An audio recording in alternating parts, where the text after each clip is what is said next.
കനകച്ചിലങ്ക കീലുങ്ങി കീലുങ്ങി കാഞ്ചന കാഞ്ചി കുലുങ്ങി കുലുങ്ങി കടമീഴി കോണുകളിൽ സ്വപ്നം മയങ്ങി കതിരോളിപ്പൂ പുഞ്ചിരി ചെഞ്ചുണ്ടിൽ തങ്ങി. ആർക്കാണ് തങ്ങിയത്? മമ മുന്നിൽ നിന്നു നീ മലയാള കവിതേ. ഈ കവിത ചൊല്ലിക്കൊണ്ട് ഈ വർഷത്തെ പ്രവേശനോത്സവം ഉദ്ഘാടനം ചെയ്തതായി അറിയിക്കുന്നു.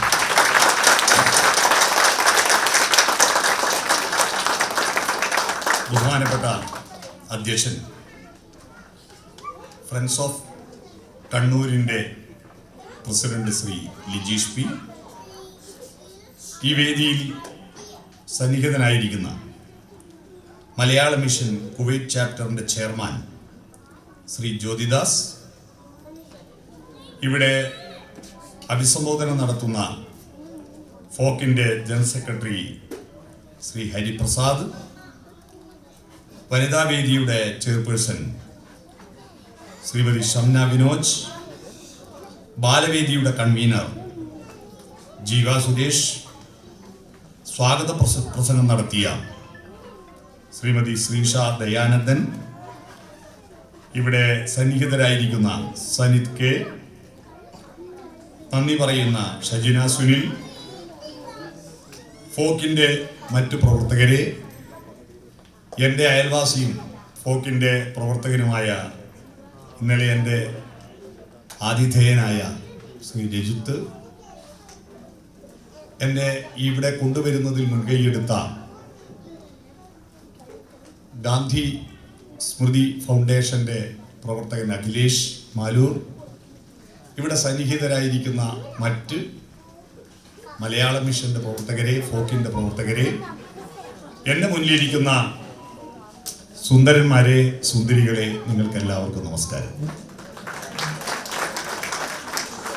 വളരെ സന്തോഷമുണ്ട്. ജൂൺ 3-ാം തീയതി കേരളത്തിലെ വിദ്യാലയങ്ങളിലെല്ലാം സ്കൂൾ പ്രവേശനോത്സവം നടക്കുക. ആ പ്രവേശനോത്സവത്തിൻ്റെ മുന്നോടിയായി ഈ ഗൾഫിൽ നിങ്ങളാണ് കുറച്ചുകൂടി മുൻപേ പറക്കുന്ന പക്ഷികൾ, യങ് പയനിയേഴ്സാണ് നിങ്ങൾ. ഞങ്ങളെക്കാൾ മുമ്പേ നിങ്ങൾ മലയാള ഭാഷയിലേക്ക് ഈ കുരുന്നുകളെ പിച്ചവെച്ച് പ്രവേശിക്കാൻ അടിവച്ചടിവച്ചകമേറി അവിടെ ചിരിതൻ പൊടിപൂരം കേട്ടിട്ടുണ്ടോ? ഞങ്ങൾ പഠിച്ചൊരു പാട്ടാണ്, 1-ാം ക്ലാസ് പഠിച്ചത്. മേരിക്കുണ്ടൊരു കുഞ്ഞാട്, മേനി കൊഴുത്തൊരു കുഞ്ഞാട്, പാൽനുര പോലെ വെളുത്താട്, പഞ്ഞി കണക്കുമിനുത്താട്. ഒരു നാൾ പള്ളിക്കൂടത്തിൽ മേരിയോടൊപ്പം കുഞ്ഞാടും അടിവച്ചടിവച്ചകമേറി അവിടെ ചിരിതൻ പൊടിപൂരം. മലയാള ഭാഷയുടെ അകത്തേക്ക് അടിവച്ചടിവച്ചകമേറുമ്പോ അവിടെ ചിരിതൻ പൊടിപൂരമാണ്. അവിടെ ചിരിക്കാൻ, ആനന്ദിക്കാൻ. എന്തിനാണ് ഭാഷയിലേക്ക് പ്രവേശിക്കുന്നത്? ഒരു ഭാഷയിലേക്ക് നിങ്ങൾ പ്രവേശിക്കുമ്പോൾ നിങ്ങളൊരു സംസ്കാരത്തിൻ്റെ സാമ്രാജ്യത്തിലേക്കാണ് പ്രവേശിക്കുന്നത്. മനുഷ്യനുണ്ടാക്കിയ സാമ്രാജ്യങ്ങൾ, അതിർത്തി കെട്ടിയിരിക്കുന്ന പട്ടാളക്കാർ കാവൽ നിൽക്കുന്ന സാമ്രാജ്യങ്ങളെല്ലാം തകർന്നു വീഴും. പണ്ടത്തെ എത്രയെത്ര സാമ്രാജ്യങ്ങൾ തകർന്നു പോയിട്ടുണ്ട്. എത്രയെത്ര ഹിറ്റ്ലറെ പോലുള്ള ഏകാധിപതികൾ, മുസോളിനിയെ പോലുള്ള ഏകാധിപതികൾ, അലക്സാണ്ടർ ചക്രവർത്തിയെ പോലുള്ളവർ, അക്ബർ ചക്രവർത്തിയെ പോലുള്ളവർ, അശോകനെ പോലുള്ളവർ, എത്രയെത്ര ആളുണ്ട്. അവരുണ്ടാക്കിയ സാമ്രാജ്യങ്ങളൊന്നും തന്നെ ഇപ്പോൾ നിലനിൽക്കുന്നില്ല. ഭൂമി കൊണ്ടും സമ്പത്ത് കൊണ്ടും കൊട്ടാരം കൊണ്ടും ഉണ്ടാക്കിയ സാമ്രാജ്യങ്ങളെല്ലാം തകർന്നു വീഴും. മനുഷ്യന് നിലനിൽക്കുന്ന ഒരു സാമ്രാജ്യം മാനവ മനോരാജ്യ സാമ്രാജ്യമാണ്. മാനവ മനോരാജ്യ സാമ്രാജ്യം. ആ സാമ്രാജ്യത്തിൽ പ്രവേശിക്കാൻ താളം, രാഗം, ലയം, ശ്രുതി എന്നിവ കൊണ്ടേ കഴിയൂ. വാള് കുലുക്കി യുദ്ധം ചെയ്യുന്ന ക്ഷത്രിയനായി ജനിച്ച വയലാർ രാമവർമ്മ, അദ്ദേഹം സർഗസംഗീതം എന്ന കവിതയിൽ പറഞ്ഞു, വാളല്ലൻ സമരായുധം ജനജനധ്വാനം മുഴക്കിയിടുവാൻ ആളല്ലൻ കരവാളു വിറ്റൊരു മണിപ്പൊൻ വീണ വാങ്ങി ഞാൻ. രാഗം ലയശ്രുതികൾക്കല്ലാതൊന്നും ഓളക്കുത്തുകൾ തീർക്കാൻ കഴിയുകയില്ല മമ പ്രേമതീർത്ഥങ്ങളിൽ. രാഗം എന്താണ്? രാഗം എന്ന് പറയുന്നത് മനുഷ്യന്റെ ഉള്ളിലുള്ള എല്ലാവിധ അഹന്തകളും ഇരുട്ടുകളും പുറത്തു പോകാൻ വേണ്ടിയിട്ട് പണ്ടത്തെ ആളുകൾ നിശ്ചയിച്ചതാണ് രാ എന്ന ശബ്ദം. രാ എന്ന് പറയുമ്പോൾ എല്ലാ ഇരുട്ടും പുറത്തേക്ക് പോകും. ഗം പോയി, പുറത്തു പോയി. ഗം എന്ന് പറഞ്ഞ ഗംഗ എന്ന നദിയുടെ പേര് കേട്ടിട്ടില്ലേ? ഗംഗ എന്ന നദിക്ക് പേര് വന്നത് ഗം എന്ന് പറഞ്ഞാൽ പോയത്, ഗ എന്ന് പറഞ്ഞാൽ പോകുന്നത്. ഗംഗ എന്ന് പറഞ്ഞാൽ പോയ വഴിയെ പോകുന്നത്, ഒഴുകിയ വഴിയെ ഒഴുകുന്നത് കൊണ്ടാണ് ഗംഗയ്ക്ക് ഗംഗ എന്ന് പേര് വന്നത്. യമുനയ്ക്ക് യമുന എന്നെങ്ങനെയാ പേര് വന്നറിയുമോ? യമുനയ്ക്ക് യമുന എന്ന് പേര് വന്നത് യമം എന്ന് പറഞ്ഞാൽ ധ്യാനം, അടങ്ങിയിരിക്കുക എന്നാണ്. അടങ്ങിയിരിക്കുമ്പോ ആ നദി ന എന്ന് പറഞ്ഞ ഇല്ല, അടങ്ങിയിരിക്കില്ല, എപ്പോഴും ഒഴുകിക്കൊണ്ടിരിക്കുന്നത് കൊണ്ടാണ് യമുന. ഒരിക്കലും അടങ്ങിയിരിക്കാതെ എപ്പോഴും ഒഴുകുന്നവളാണ് യമുന. എങ്ങനെയാണ് ഭാരതപ്പുഴയ്ക്ക് ഭാരതപ്പുഴ എന്ന് പേര് വന്നത്? കേരളത്തിൽ മാത്രം ഒഴുകുന്ന പുഴയ്ക്ക് എങ്ങനെയാ ഭാരതപ്പുഴ എന്ന് പേര് വന്നത് അറിയാമോ? ഭരതൻ കുളിച്ച് തർപ്പണം നടത്തിയത് കൊണ്ടാണ് ഭാരതപ്പുഴ എന്ന് പേര് വന്നത്. തിരുവില്ലുവാമലയ്ക്കടുത്ത് ഒരു സ്ഥലത്ത് ഭരതനെ അറിയാമോ? ഭരതൻ ആരാ? ഭരതനെ ശ്രീകൃഷ്ണൻ വിളിച്ച ഒരു പേരാണ് ഭരതൻ. യഥാ യഥാ ഹി ധർമ്മസ്യ ഗ്ലാനിർഭവതി ഭാരത. ഹേ ഭാരത, ഭാരതപുത്രനായിരിക്കുന്നവൻ അർജുനൻ വന്ന് കുളിച്ച് ധ്യാനത്തിലിരുന്ന പുഴയായതുകൊണ്ടാണ് ആ പുഴയ്ക്ക് നീളാനദിക്ക് പേരാറിന് ഭാരതപ്പുഴ എന്ന് പേര് വന്നത്. മനസ്സിലായോ? ഓരോ വാക്കുകൾക്കും ഓരോ അർത്ഥമുണ്ട്. അപ്പൊ അത്തരത്തിൽ രാഗം എന്ന് പറഞ്ഞാൽ നമ്മുടെ ഉള്ളിലുള്ള എല്ലാ വിധത്തിലുള്ള കന്മഷവും പുറത്തു പോകുമ്പോൾ പാട്ട് പാടുമ്പോൾ നമ്മൾ നല്ല മനുഷ്യരാകുന്നു എന്നതാണ്. നല്ല മനുഷ്യരാകും. രാ എന്നുച്ചരിക്കുമ്പോൾ എല്ലാ പാപങ്ങളും പുറത്തു പോകുന്നു എന്ന് വാൽമീകി കണ്ടെത്തിയതാട്ടോ. വാൽമീകി രാമായണം എഴുതുന്നതിന് മുമ്പ് കാട്ടാളനായിരുന്നല്ലോ. കാട്ടാളനായ വാൽമീകി കാട്ടിൽ വഴിപോകുന്ന ആളുകളെ പിടിച്ചു പറിച്ച് ദുഷ്ടത കാണിച്ചു കൊണ്ടിരിക്കുന്ന കൊള്ളക്കാരനായിരുന്നു. അദ്ദേഹം നല്ലവനായി മാറിയത് രാ എന്ന് ഉച്ചരിച്ചിട്ട്. ഉച്ചരിക്കുമ്പോൾ അയാളെ ഇരുട്ടെല്ലാം പുറത്തുപോയി ഇരുട്ട് തിരിച്ചകത്ത് കയറാതിരിക്കാൻ മ എന്ന് വായ പൂട്ടി. അതാ രാച്ചബ്ദോച്ചാരണ മാത്രേണ മുഖാ നിര്യന്തി പാതക പുനഃപ്രവേശ ഭീര്യാജ മകാരശ്ച കവാടവേൽ. രാ എന്നുച്ചരിക്കും വേളയിൽ എല്ലാ പാപങ്ങളും പുറത്തു പോകുന്നു. പുറത്തുപോയ പാപങ്ങൾ തിരിച്ചുള്ളിൽ പ്രവേശിക്കാതിരിക്കാൻ മ എന്ന് വായ പൊട്ടുന്നു. അതാ രാമ രാമ രാമ രാമ രാമ എന്ന് ചൊല്ലിയിട്ട ഇയാള് സന്യാസിയായേ. അതിനുശേഷം ആണ് അദ്ദേഹം രാമായണം എഴുതിയേ. അതിനുശേഷമേ രാമൻ ഉണ്ടായിട്ടുള്ളൂ. അതിനു മുമ്പ് ഇദ്ദേഹം ചൊല്ലിയ രാമൻ ഏതാന്ന് മനസ്സിലായോ? രാമരാമ എന്ന് ചൊല്ലുന്നത് രാമന് വേണ്ടിയിട്ടാണോ? നിങ്ങൾ പ്രാർത്ഥിച്ചത് കൊണ്ട് ദൈവത്തിന് എന്തെങ്കിലും നേട്ടമുണ്ടോ? നിങ്ങൾ പ്രാർത്ഥിക്കാത്തത് കൊണ്ട് ദൈവത്തിന് എന്തെങ്കിലും കോട്ടമുണ്ടോ? എന്തിനാ പ്രാർത്ഥന? നമ്മുടെ ഉള്ളിൽ ശുദ്ധീകരിക്കാനാണ്. മനസ്സിലായോ? അപ്പൊ രാ എന്ന് പറഞ്ഞാൽ പുറത്തേക്ക് പോവുക. ഗം, ഉള്ളിലുള്ള എല്ലാ വിധത്തിലുള്ള അഹന്തയും പുറത്തു കളയാൻ എന്താ മാർഗം?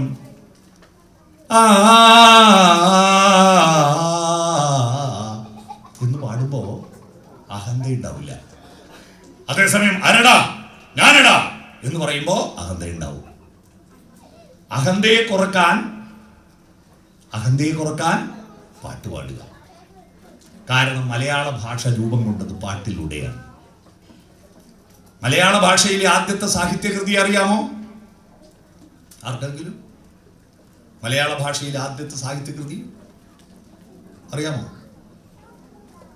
ശ്രീരാമകവിയുടെ ഈ രാമചരിതം പാട്ട്.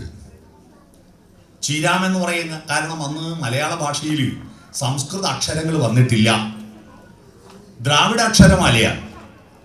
ദ്രാവിഡ അക്ഷരമാല എന്ന് പറഞ്ഞാൽ തമിഴ്, പഴയ തമിഴില്ലേ? തമിഴ് പഴയതുണ്ട് പുതിയതുണ്ട്, കൊടുന്തമിഴുണ്ട് ചെന്തമിഴുണ്ട്. പഴന്തമിഴിനെ പറ്റി ഒരു പാട്ട് കേട്ടിട്ടുണ്ടോ? പഴം തമിഴ് പാട്ടിഴയും ശ്രുതിയിൽ പഴയൊരു തമ്പുരു തേങ്ങി. മണിച്ചിത്രത്താഴിലെ പാട്ടോർമ്മയില്ലേ?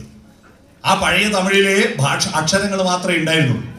അപ്പോൾ ഷാ എന്നുള്ള അക്ഷരമില്ല, റ എന്നുള്ള അക്ഷരമില്ല. അതുകൊണ്ട് ശ്രീരാമൻ എന്ന് ഉച്ചരിക്കാൻ പറ്റൂല. അതുകൊണ്ട് ചീരാമെന്നോ. കണ്ണൂർ ജില്ലയിലെല്ലാം ശ്രീജേനെ ചീര എന്ന് വിളിക്കും, ശ്രീദേവിനെ ചിരിതൈ എന്ന് വിളിക്കും. ശ്രീദേവി ചിരിതയാണ്. അത് സ്ര എന്ന അക്ഷരം പറയാൻ വലിയ പ്രയാസമായതുണ്ട്. കണ്ണൂർ ജില്ലയിൽ ശ്രമം, കല്യാണത്തിന് ശ്രമിക്കാൻ പോകും ചിലയാണ്. ശ്രമിക്കാൻ പോയി എന്ന് പറയാൻ പ്രയാസമായതുകൊണ്ട് ചർമ്മം എന്ന് പറയും. ചർമ്മിക്കാൻ പോയി എന്ന് പറയും. ശ്രമിക്കുക എന്നതിന് ചർമ്മം എന്ന് പറയും. ചർമ്മം എന്ന് പറഞ്ഞാൽ തൊലിക്കല്ല കേട്ടോ. ശ്രമത്തിന്റെ തൽഭവ മലയാള രൂപമാണ് ചർമ്മം. അത് കേട്ടപ്പോൾ ചില ആൾ ചിരിക്കുക. എന്നാൽ യഥാർത്ഥത്തിൽ ഭാഷയുടെ ജീവൻ നാടോടി പദങ്ങളിലാണ്. കൃത്രിമ പദങ്ങളിൽ ഭാഷ മരിച്ചു പോകും. ഇന്ത്യയിലെ മൃതഭാഷ ഏതാണെന്നറിയോ? മരിച്ച ഭാഷ സംസ്കൃത ഭാഷയാണ്. രാമായണം എഴുതിയ ഭാഷ, മഹാഭാരതം എഴുതിയ ഭാഷ, ഉപനിഷത്തുകളും വേദങ്ങളും വേദാന്തങ്ങളും ബ്രാഹ്മണങ്ങളും എല്ലാം എഴുതിയ ഭാഷ. പക്ഷേ ആ ഭാഷയിൽ ഇപ്പം ആരെങ്കിലും സംസാരിക്കുന്നുണ്ടോ? ആ ഭാഷയിൽ ആരെങ്കിലും സംസാരിക്കുന്നുണ്ടോ? ഇല്ല. ആ ഭാഷ മരിച്ചുപോയി. പുസ്തകങ്ങളിൽ മാത്രമേ ഉള്ളൂ, കോളേജുകളിൽ അക്കാദമിക്കായി പഠിക്കാൻ മാത്രമേ ഉള്ളൂ. എന്തുകൊണ്ടാ? അതിൻ്റെ ഭാഷയുടെ കാർക്കശ്യമായിരിക്കുന്ന നിയമം കൊണ്ട് ആളുകൾ അത് വിട്ടുപോയി. ഭാഷ എപ്പോഴാണ് ജീവനോടെ നിൽക്കുന്നത്? അതിൻ്റെ വ്യാകരണം കൊണ്ടല്ല. ഭാഷ ജീവനോടെ നിൽക്കുന്നത് നാട്ടുഭാഷകളായി 6 നാട്ടിൽ 100 ഭാഷയായി മനുഷ്യരുടെ ചുണ്ടുകളിൽ നിലനിൽക്കുമ്പോഴാണ്. ഇന്നലെ രാവിലെ ഞാൻ ചായ കുടിക്കാൻ പോയത് നിങ്ങളുടെ കൂട്ടത്തിലുള്ള ഒരാളുടെ വീട്ടിലാണ്. രാവിലെ മുതൽ കണ്ണൂർ ഭാഷയുടെ 3 വകഭേദങ്ങളെ പറ്റി തർക്കമായിരുന്നു. പയ്യന്നൂർ ഭാഷയാണോ നല്ല, കണ്ണൂരെ ഏച്ചൂരെ ഭാഷയാണോ നല്ല, അല്ല കൂത്തുപറമ്പിലെ ഭാഷയാണോ നല്ല? അതിൻ്റെ പേരിൽ ഒരു ബർക്കിയെ പറ്റിയാണ് തർക്കം തുടങ്ങിയത്.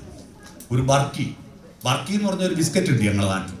ബർക്കി എന്ന് പറഞ്ഞ ബിസ്ക്കറ്റ് നിങ്ങൾ ഏത് നാട്ടിൽ നിന്നാണ് വരുന്നതെന്ന് ഒരാൾ ചോദിച്ചു. അതിൻ്റെ പേരിൽ തർക്കങ്ങൾ വന്നു.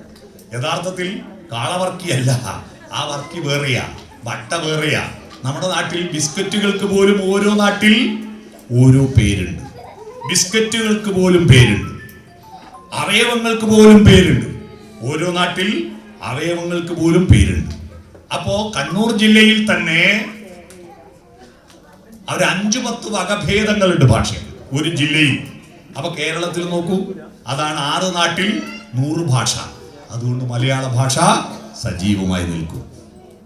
അതുകൊണ്ട് നിങ്ങളുടെ നാട്ടിലെ നാടോടി പദം പറയുമ്പോൾ മറ്റുള്ളവർ പരിഹസിക്കുമ്പോൾ നിങ്ങൾ മനസ്സിലാക്കണം, ആ പരിഹസിക്കുന്നവൻ ഭാഷയുടെ അന്തകനാണ്. നാട്ടുഭാഷകളിലെ നാടോടി പദങ്ങളെ അപഹസിക്കുന്നവൻ ഭാഷയുടെ അന്തകനാണ്. യഥാർത്ഥത്തിൽ ഭാഷ സജീവമാവുന്നത് ഇപ്പോ വടകര ഭാഷ, കടത്തനാടൻ ഭാഷ, ആ ഭാഷ കൊണ്ടാണ് നമ്മുടെ കേരളത്തിലെല്ലാം അറിയപ്പെടുന്ന ജാനു തമാശ ഉണ്ടായത്. ജാനു തമാശയില്ലേ, അതൊരു ചെറുപ്പക്കാരൻ അവതരിപ്പിക്കുന്ന എൻ്റെ സുഹൃത്താണ്. പക്ഷേ കേരളത്തിൽ ഇപ്പോൾ അദ്ദേഹത്തിനാണ് ഏറ്റവും കൂടുതൽ സ്റ്റേജ് കിട്ടുന്നത്. ആ ജാനു എടുത്തിന്റെ വർത്താനം, ആ വർത്താനം നാട്ടുഭാഷയായതുകൊണ്ടാണ് സൗന്ദര്യം. നിങ്ങളൊരു ഹോട്ടലിൽ പോയിട്ട്, അല്ലയോ സപ്ലയറെ, എനിക്കൊരു ഗ്ലാസ് ചൂടുവെള്ളം കിട്ടുമെങ്കിൽ വിരോധമില്ലായിരുന്നു എന്ന് പറഞ്ഞു നോക്കിയട്ടെ. സപ്ലയർ ഇങ്ങനെ നോക്കൂ, ഇവനെടുന്നാടാ വരുന്നു, എന്തോ തലക്ക് തകരാറുണ്ടെന്നാ വിചാരിക്കുക സപ്ലയർ. എന്നാൽ ഒരക്ഷരമില്ലാതെ ഉള്ള ചൂടുവെള്ളം എന്ന് പറഞ്ഞു നോക്ക്, ഉള്ള ചൂടുവെള്ളം ഒറ്റ അക്ഷരമില്ലേ, ഉള്ള ചൂടുവെള്ളം ചൂടുവെള്ളെടുത്ത് തരും. അപ്പൊ ഭാഷ സങ്കീർണതയിൽ നിന്ന് ലാളിത്യത്തിലേക്ക് പോയിട്ടില്ലെങ്കിൽ ഭാഷ മരിച്ചു പോകും. സംസ്കൃത ഭാഷ മരിച്ചു പോകാൻ കാരണം അതിന്റെ സങ്കീർണതയാണ്. അതുകൊണ്ട് നമുക്ക് ഇയം ആകാശവാണി സമ്പ്രതി വാർത്താഹ സൂയന്ത പ്രവാചക ബലദേവാനന്ദ സാഗരഹ അല്ലേ, നരേന്ദ്രമോദിയാഹ, രാഹുൽ ഗാന്ധിയാഹ, തട്ടണാഹ, മുട്ടണാഹ. ഇതേ നമുക്കറിയൂ അല്ലേ. നമുക്ക് ആകെ അറിയുന്ന സംസ്കൃതം അതാണ്.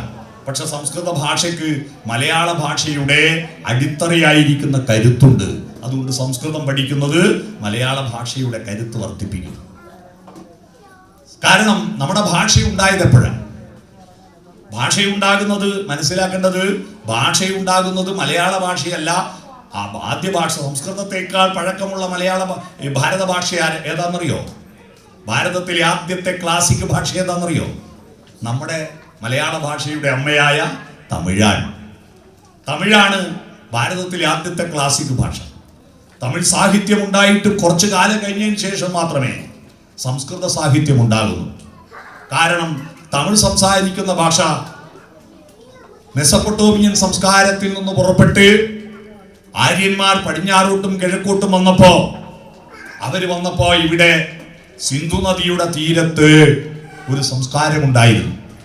3500 വർഷങ്ങൾക്ക് മുമ്പ്, ഏത് BC 3500 എന്ന് പറഞ്ഞാൽ BC 3500 വർഷങ്ങൾക്ക് മുമ്പ് ഇവിടെ അഴുക്ക് ചാലുകൾ പോലും ഉണ്ടായിരുന്നു. അതിനുശേഷം 5000 കൊല്ലം കഴിഞ്ഞു. 5000 കൊല്ലം കഴിഞ്ഞിട്ടും നമ്മുടെ നാട്ടിലെ അഴുക്ക് ചാലുകൾ നിലനിർത്താൻ നമ്മുടെ ആളുകൾക്ക് വലിയ പിടുത്തമില്ല. ഒരു മഴ വീഴുമ്പോഴേക്ക് റോഡെല്ലാം പുഴയാ അല്ലേ. മഴ പെയ്താൽ റോഡ് പുഴ, മഴ നിന്നാലോ പുഴ റോഡും. പുഴയിലൂടെയാ ഇപ്പൊ വണ്ടിയെല്ലാം പോകുന്നു. മഴ പെയ്താലോ റോഡ് പുഴ. എന്നാൽ 5000 കൊല്ലം മുമ്പ് നല്ല അഴുക്കുചാലുണ്ടായിരുന്നു. ആ സംസ്കാരത്തിൽ ആര്യന്മാര് വന്നപ്പോ ആ നദിയുടെ പേര് സിന്ധു എന്നായിരുന്നു. സിന്ധു. പക്ഷെ ആര്യന്മാരുടെ ഭാഷയിൽ സ എന്നുള്ള അക്ഷരമില്ല, അതിന് ഹ എന്നുള്ള അക്ഷരമേ ഉള്ളൂ. അതുകൊണ്ട് അവര് സിന്ധുക്കൾ എന്നതിന് പകരം ഹിന്ദുക്കൾ, പേർഷ്യക്കാര് വിളിച്ചതാ ഹിന്ദുക്കൾ എന്ന്. മനസ്സിലായോ? ഹിന്ദു. ഇപ്പൊ നമ്മള് മലയാള ഭാഷയിലെ ഴ എന്ന അക്ഷരമില്ല, ഴ. അത് തമിഴ് ഭാഷയിൽ അവർക്ക് ഉച്ചരിക്കാൻ പ്രയാസം. അതിനാണ് അവർ ള എന്ന് ഉപയോഗിക്കുക. അങ്ങനെയാണ് തേന്മാവിൻ കൊമ്പത്ത് സിനിമയിൽ മോഹൻലാൽ വഴി ചോദിക്കുന്ന കേട്ടില്ലേ? വളി വളി വളി ചോദിക്കുന്നില്ലേ? അതാണ് അതിന്റെ കാരണം. ഴ എന്ന് ഉച്ചരിക്കാൻ പറ്റാത്ത. പഴനി എന്നതിന് അവർ പളനി എന്നേ പറയും. അതുപോലെയാണ് സിന്ധു ഹിന്ദുവായത്. ഇംഗ്ലീഷുകാര് സിന്ധുവിനെ വിളിച്ചത് ഇൻഡസ് എന്നാണ്. ആ ഇൻഡസ് എന്ന വാക്കിൽ നിന്നാണ് ഇന്ത്യ എന്ന വാക്കുണ്ടായത്. സിന്ധു എന്ന വാക്കിൽ നിന്നാണ് ഹിന്ദുസ്ഥാൻ എന്ന വാക്കുണ്ടായത്. ആ ഹിന്ദു എന്ന് പറയുന്നത് അന്നൊരു മതത്തിന്റെ പേരായിരുന്നില്ല. ഇവിടെ താമസിക്കുന്ന ജനതയുടെ പേരായിരുന്നു ഹിന്ദുക്കൾ എന്ന് പറയുന്നത്. അപ്പോ ആ നാട്ടിൽ അവര് വന്ന് ആക്രമിച്ചപ്പോ ആ സിന്ധു നദീതട നാഗരികതയുടെ ആളുകൾ ഓടി ഭാരതത്തിലെ വിന്ധ്യപർവ്വതവും കടന്ന് തെക്കോട്ടോടി സഖ്യപർവ്വതവും കടന്നിട്ട് ഇവിടെ അങ്ങ് കൂടി. കാരണം അതിന്റെ അപ്പുറത്ത് കടല. അവരാണ് പഴന്തമിഴ് ആദിദ്രാവിഡ ഭാഷ ഉണ്ടാക്കിയത്. ദ്രാവിഡം, ദ്രവിഡം, ദമിഡം, ദമിളം, തമിളം, തമിഴ്. അങ്ങനെയാണ് തമിഴെന്ന ദ്രാവിഡം എന്ന പദത്തിൽ നിന്നാണ് തമിഴ് എന്ന വാക്ക് ഉണ്ടായത്. ഈ തമിഴ് ഭാഷയാണ് ആദ്യമുണ്ടായത്. പിന്നീട് അങ്ങന്ന് കടന്നു വന്നവർ വിന്ധ്യാതടത്തിനപ്പുറത്ത് ഉത്തരേന്ത്യയിൽ താമസമാക്കി. അവിടെ പ്രാകൃതമായ ഒരു ഭാഷയുണ്ടാക്കി. പ്രാകൃതം എന്ന് പറഞ്ഞാൽ പ്രകൃതിയോട് അടുത്ത് നിൽക്കുന്നത് എന്നാണ് അർത്ഥം. പ്രാകൃതം എന്ന് പറഞ്ഞാൽ, നമ്മൾ പ്രാകൃത വേഷക്കാരൻ എന്ന് പറഞ്ഞാൽ ജനിച്ച മട്ടിൽ ഉടുതുണി ഇല്ലാത്തവൻ എന്ന അർത്ഥം. പ്രകൃതിയോട് അടുത്ത് നിൽക്കുന്നത്. ജനിക്കുമ്പോൾ നിങ്ങൾക്ക് ആർക്കും ഡ്രസ്സ് ഉണ്ടായിരുന്നോ? ജനിക്കുമ്പോൾ ആർക്കും ഒരു നാണവും ഇല്ലാണ്ടല്ലേ നിങ്ങളുടെ ജനിച്ചത്. ആർക്കും ഡ്രസ്സ് ഉണ്ടായിരുന്നോ? ഒരാൾക്കും ഡ്രസ്സ് ഉണ്ടായിരുന്നില്ല. പിന്നീടാണ് ഡ്രസ്സ് ഉണ്ടായത്. ജനിച്ചതിന് ശേഷമാണ് നമുക്ക് മതം ഉണ്ടായത്, നമുക്ക് ജാതി ഉണ്ടായത്. ജനിക്കുന്നതിന് മുമ്പ് നമുക്ക് മതമില്ല, ജാതിയില്ല. അപ്പോ ആ പ്രാകൃത ഭാഷ സംസ്കരിച്ചപ്പോ അതിന്റെ പേരെന്തായി? സംസ്കൃതം. പ്രാകൃതം സംസ്കരിച്ചപ്പോ സംസ്കൃതം. മനസ്സിലായോ? അതാ സംസ്കൃത ഭാഷ. ഈ സംസ്കൃത ഭാഷയിൽ ചാതുർവർണ്ണ്യം ഉണ്ടായിരുന്നു. 4 വിഭാഗങ്ങളായിട്ടാണ് ജീവിച്ചത്. ബ്രഹ്മാവിന്റെ ആണ് എല്ലാവരെയും സൃഷ്ടിച്ചെന്നാ പറയുന്നത്. ബ്രഹ്മാവിന്റെ മുഖത്തുനിന്ന് ജനിച്ചവൻ ബ്രാഹ്മണൻ, കയ്യിൽ നിന്ന് ജനിച്ചവൻ ക്ഷത്രിയൻ, തൊടേന്ന് ജനിച്ചവൻ വൈശ്യൻ, കാലിന്റെ അടിയിൽ നിന്ന് ജനിച്ചവൻ ശൂദ്രൻ. ആരായി ശൂദ്രൻ? നായര് നമ്പ്യാർ വരെ ശൂദ്രനാ. അപ്പൊ വഹിച്ച് ബാക്കിയുള്ളവനെ ആര് ജനിച്ചു? ആര് ഉണ്ടാക്കി? ബാക്കിയുള്ളവരെ ആരുണ്ടാക്കി എന്ന് ചോദിച്ചപ്പോ തമിഴ്നാട്ടിലെ CV രാമസ്വാമി നായ്ക്കര് പറഞ്ഞു, ബാക്കിയുള്ളവരെല്ലാം അവനവന്റെ തന്തക്ക് ജനിച്ചു. അങ്ങനെയാണ് CV രാമസ്വാമി നായ്ക്കരെ തന്തൈ പെരിയോർ എന്ന് വിളിക്കുന്നത്. മനസ്സിലായോ? തന്തൈ പെരിയോർ എന്ന് വിളിക്കുന്നത്. ബ്രഹ്മാവ ഇതെല്ലാം സൃഷ്ടിച്ചത് എന്ന് പറഞ്ഞല്ലോ. ഇങ്ങനെ ഓരോ ആൾ ഓരോ സ്ഥലത്തുനിന്ന് സൃഷ്ടിക്കാൻ തുടങ്ങിയാൽ നിങ്ങൾ ആലോചിച്ച് നോക്കൂ, സൃഷ്ടിച്ച എല്ലാം ഒരേപോലെയല്ലേ ഉള്ളത്? ഇവിടെ നമ്മുടെ കൂട്ടത്തിൽ ഹിന്ദു ഉണ്ട്, മുസ്ലിം ഉണ്ട്, ക്രിസ്ത്യാനിയുണ്ട്. ക്രിസ്ത്യാനികളെ സൃഷ്ടിച്ചത് കർത്താവ്, മുസ്ലിങ്ങളെ സൃഷ്ടിച്ചത് അല്ലാഹു, ഹിന്ദുക്കളെ സൃഷ്ടിച്ചത് ബ്രഹ്മാവ്. പക്ഷെ സൃഷ്ടിക്കുമ്പോൾ എല്ലാം ഒരേപോലെ എങ്ങനെ വന്നു? എല്ലാവരും സൃഷ്ടിച്ച ഒരേ കോലത്തിൽ. ബ്രഹ്മാവ് ഹിന്ദുക്കളെ സൃഷ്ടിച്ചിട്ട് അതിന്റെ സോഫ്റ്റ്വെയർ കർത്താവിന് വാട്സപ്പിൽ അയച്ചു കൊടുത്തു. കർത്താവ് അത് ഡൗൺലോഡ് ചെയ്തിട്ട് ക്രിസ്ത്യാനികളെ ഉണ്ടാക്കി. എന്നിട്ട് അത് ഇൻസ്റ്റാഗ്രാമിൽ പോസ്റ്റ് ചെയ്ത് കർത്താവ് അത് അള്ളാഹു കണ്ടിട്ട് മോട്ടിച്ച് അള്ളാഹു ഇൻസ്റ്റാഗ്രാമിൽ നിന്ന് ഡൗൺലോഡ് ചെയ്തിട്ട് മുസ്ലിങ്ങളെ ഉണ്ടാക്കി. ആരും പറയോ? ഇല്ല. ഓർത്താൽ ഒരൊറ്റ തറവാട്ടുകാർ നാം. ഈ ഭൂമിയിലെ മനുഷ്യരെല്ലാം പല ദൈവങ്ങൾ സൃഷ്ടിച്ചതല്ല. ദൈവങ്ങൾക്ക് പല പേര് വന്ന എങ്ങനെയാണെന്നറിയോ? ദൈവങ്ങൾക്ക് പല പേര് വന്നത് പല നാട്ടിൽ പല ഭാഷയുള്ളത് കൊണ്ടാ. ഇന്ത്യയിൽ ശ്രീ എന്ന് പറയില്ലേ? ശ്രീ കൃഷ്ണൻ, ശ്രീ രാമൻ. ശ്രീ എന്ന പദത്തിന് പകരം അറബിയിൽ പറയും അൽ. എന്താ പറയാ? അൽ. മലയാളത്തിൽ പറയും തിരു. ശ്രീ അനന്തൻ എന്നതിന് മലയാളത്തിൽ തിരു അനന്തൻ. അയാളുടെ പുരം തിരുവനന്തപുരം. മനസ്സിലായോ? ശ്രീ മധുരം ആണ് തിരുമധുരം. മനസ്സിലായോ? അതുപോലെ അറബിയിൽ അൽ എന്ന് പറയും. ദൈവം കൃഷ്ണൻ രാമൻ എന്നതിന് അറബിയിൽ പറയും ഇലാഹ്. അപ്പോ ശ്രീരാമൻ എന്നതിന് അറബിയിൽ പറയും അൽ ഇലാഹ്, അല്ലാഹ്. മനസ്സിലായോ? അല്ലാഹ് എന്ന്. ഇവിടെ സംസ്കൃതം അറിയാത്തത് ഇവരുടെ കുറ്റാണോ? നമുക്ക് അറബി അറിയാത്തത് നമ്മുടെ കുറ്റാണോ? ലോകത്ത് പല ഭാഷകളിലും ഉണ്ടായത് കൊണ്ടാണ് പല ദൈവങ്ങൾ ഉണ്ടായത്, പല ഭാഷകൾ ഉണ്ടായത്. എൻ്റെ നാട്ടിലെ കാരാപ്പീരി പോലെയാണ് ദൈവങ്ങളുടെ പേര്. കാരാപ്പീരി എന്ന് പറഞ്ഞൊരു പച്ചക്കറി ഉണ്ട് എൻ്റെ നാട്ടിൽ. നിങ്ങൾ ആരും കണ്ടിട്ടുണ്ടോ? കാരാപ്പീരി എന്ന് പറഞ്ഞാൽ പുറത്തിങ്ങനെ ഞരമ്പ് ഉള്ള തൂങ്ങി നിൽക്കുന്ന പച്ചക്കറിയുടെ പേര് കാരാപ്പീരി എന്നാണ്. അതിന് ചില നാട്ടിൽ പറയും പൊട്ടിക്ക, ചില നാട്ടിൽ പറയും പീച്ചിങ്ങ, ചില നാട്ടിൽ പറയും താലോലിക്ക, ചില നാട്ടിൽ പറയും ഞരമ്പൻ. മനസ്സിലായോ?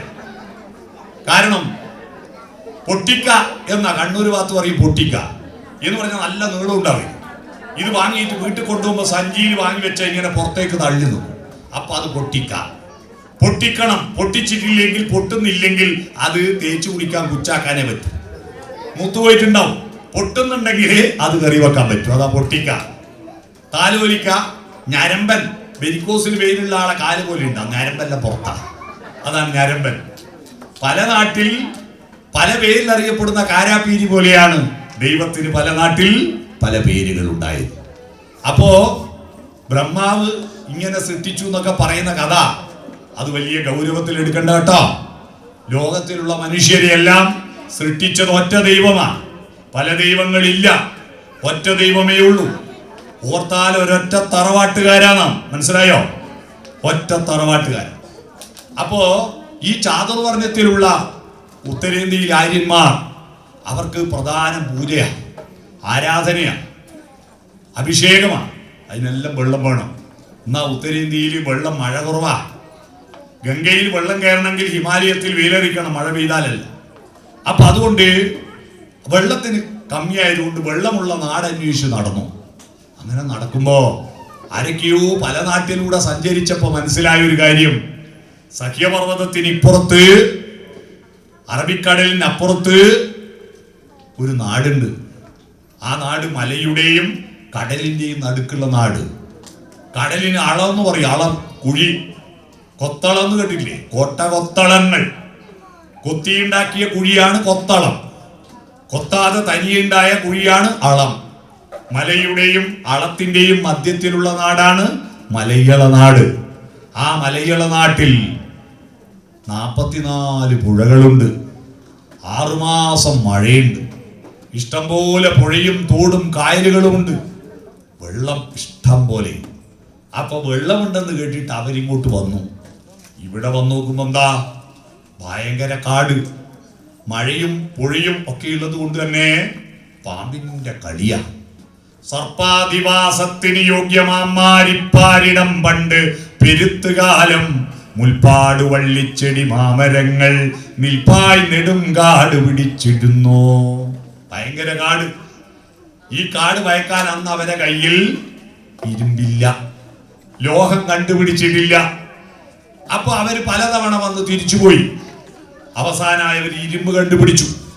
ഇരുമ്പിന്റെ ഒരു പത്തിയും മരത്തിന്റെ ഒരു തള്ളയിട്ടിട്ട് ചുമല് വെച്ചിട്ട് ഒരാള് വന്നു. അതാരാ? ഇരുമ്പിന്റെ പത്തിക്കും മരത്തിന്റെ തള്ളക്കും എന്താ പറയാ? മഴു.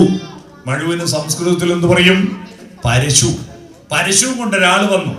അയാള് വന്നപ്പോ ഇവിടുത്തെ കാട് വയക്കാൻ തുടങ്ങി, മരം മുറിക്കാൻ തുടങ്ങി. അങ്ങനെയാണ് കേരളം ഉണ്ടാക്കിയത് പരശുരാമനാന്ന് പറഞ്ഞ. മനസ്സിലായോ? അല്ലാതെ കടലിന്റെ ഇടയ്ക്ക് നിന്ന് പട്ടയം വാങ്ങിയിട്ട് കൊടുത്തുവല്ല. പരശുരാമന്റെ കഥ ദേവി കന്യാകുമാരി എന്ന് പറയുന്ന ഒരു പഴയ സിനിമാ പാട്ടുണ്ട്. ആ സിനിമാ പാട്ടിൽ രസകരമായി അവതരിപ്പിക്കുന്നുണ്ട്. മഹാവിഷ്ണുവിന്റെ അവതാരങ്ങളിൽ മത്സ്യാവതാരത്തെ കുറിച്ചും പരശുരാമനെ കുറിച്ചും പറയുന്നുണ്ട്. കണ്ണാ, പാട്ട് കേട്ടിട്ടുണ്ടോ? കണ്ണാലില കണ്ണാ, പാലാഴിത്തിരയിലൊഴുകും ആലില കണ്ണാ, ഞാനൊരു കന്നിമുക്കുവ പെണ്ണ്, എന്റെ തോണിയിലെ പൊന്നു വേണോ പൊന്ന് എന്നുള്ള വഴി പാട്ടിൽ ഒരു വരി. നീ പണ്ടൊരു പൂത്തിമിങ്കിലമായി, മത്സ്യാവതാരം. അടുത്ത ചരണത്തിൽ നീ പണ്ടൊരു മുനികുമാരനായി, അന്ന് നിന്റെ വെൺമഴ പറന്നു വീണ് നീരാഴി. പരശുരാമ മഴുവറിഞ്ഞ ആ പാട്ടിൽ പറയും. അപ്പോ ഇവിടെ മഴുവും ഇരുമ്പും കൊടുവാളും. കൊടുവാളിന് പല നാട്ടിൽ പല കണ്ണൂർ ഞങ്ങൾക്ക് കത്തിയാള്, ചില ആൾ കൊടുവാള് അല്ലേ? അപ്പോ കൊടുവാള്. അപ്പൊ അതുമായിട്ട് ആള് വന്നു. ഇവിടെ കാട് മുറിച്ചു മാറ്റി. പാമ്പിനെ പേടിച്ചിട്ട് പാമ്പിനെ ആരാധിച്ചു. അതുകൊണ്ട് സർപ്പക്കാവുകളുണ്ടായി. പാമ്പിനെ താമസിക്കാൻ വേണ്ടി കുറച്ച് സ്ഥലം ബാക്കി വെച്ചു. പാമ്പിനോടല്ല ആടെ കൂടിക്കോ, ഞങ്ങൾ ഇവിടെ കൂടാന്നു. അതാണ് സർപ്പക്കാവുകൾ ഉണ്ടായത്. മരങ്ങളെ മുഴുവൻ മുറിച്ചു കളയാതിരിക്കാൻ മരങ്ങളെ ദൈവങ്ങളാക്കി. കാഞ്ഞിരവും ഇടലയും ആലും ചെമ്പകവും ഇലഞ്ഞിയും ഒക്കെ ദൈവമായി.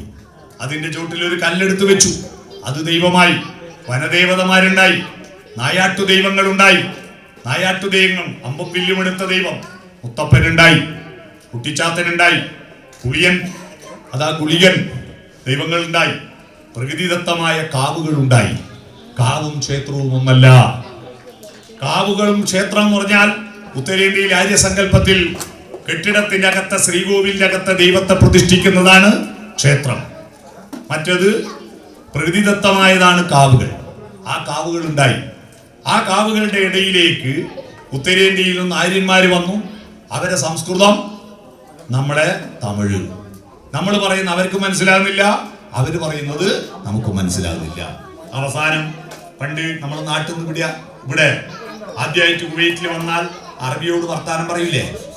അറബിയോട് വർത്താനം പറയുമ്പോ ഓൻ പറയുന്നത് നമുക്ക് തിരിയില്ല, നമ്മൾ പറയുന്നത് ഓനും തിരിയില്ല.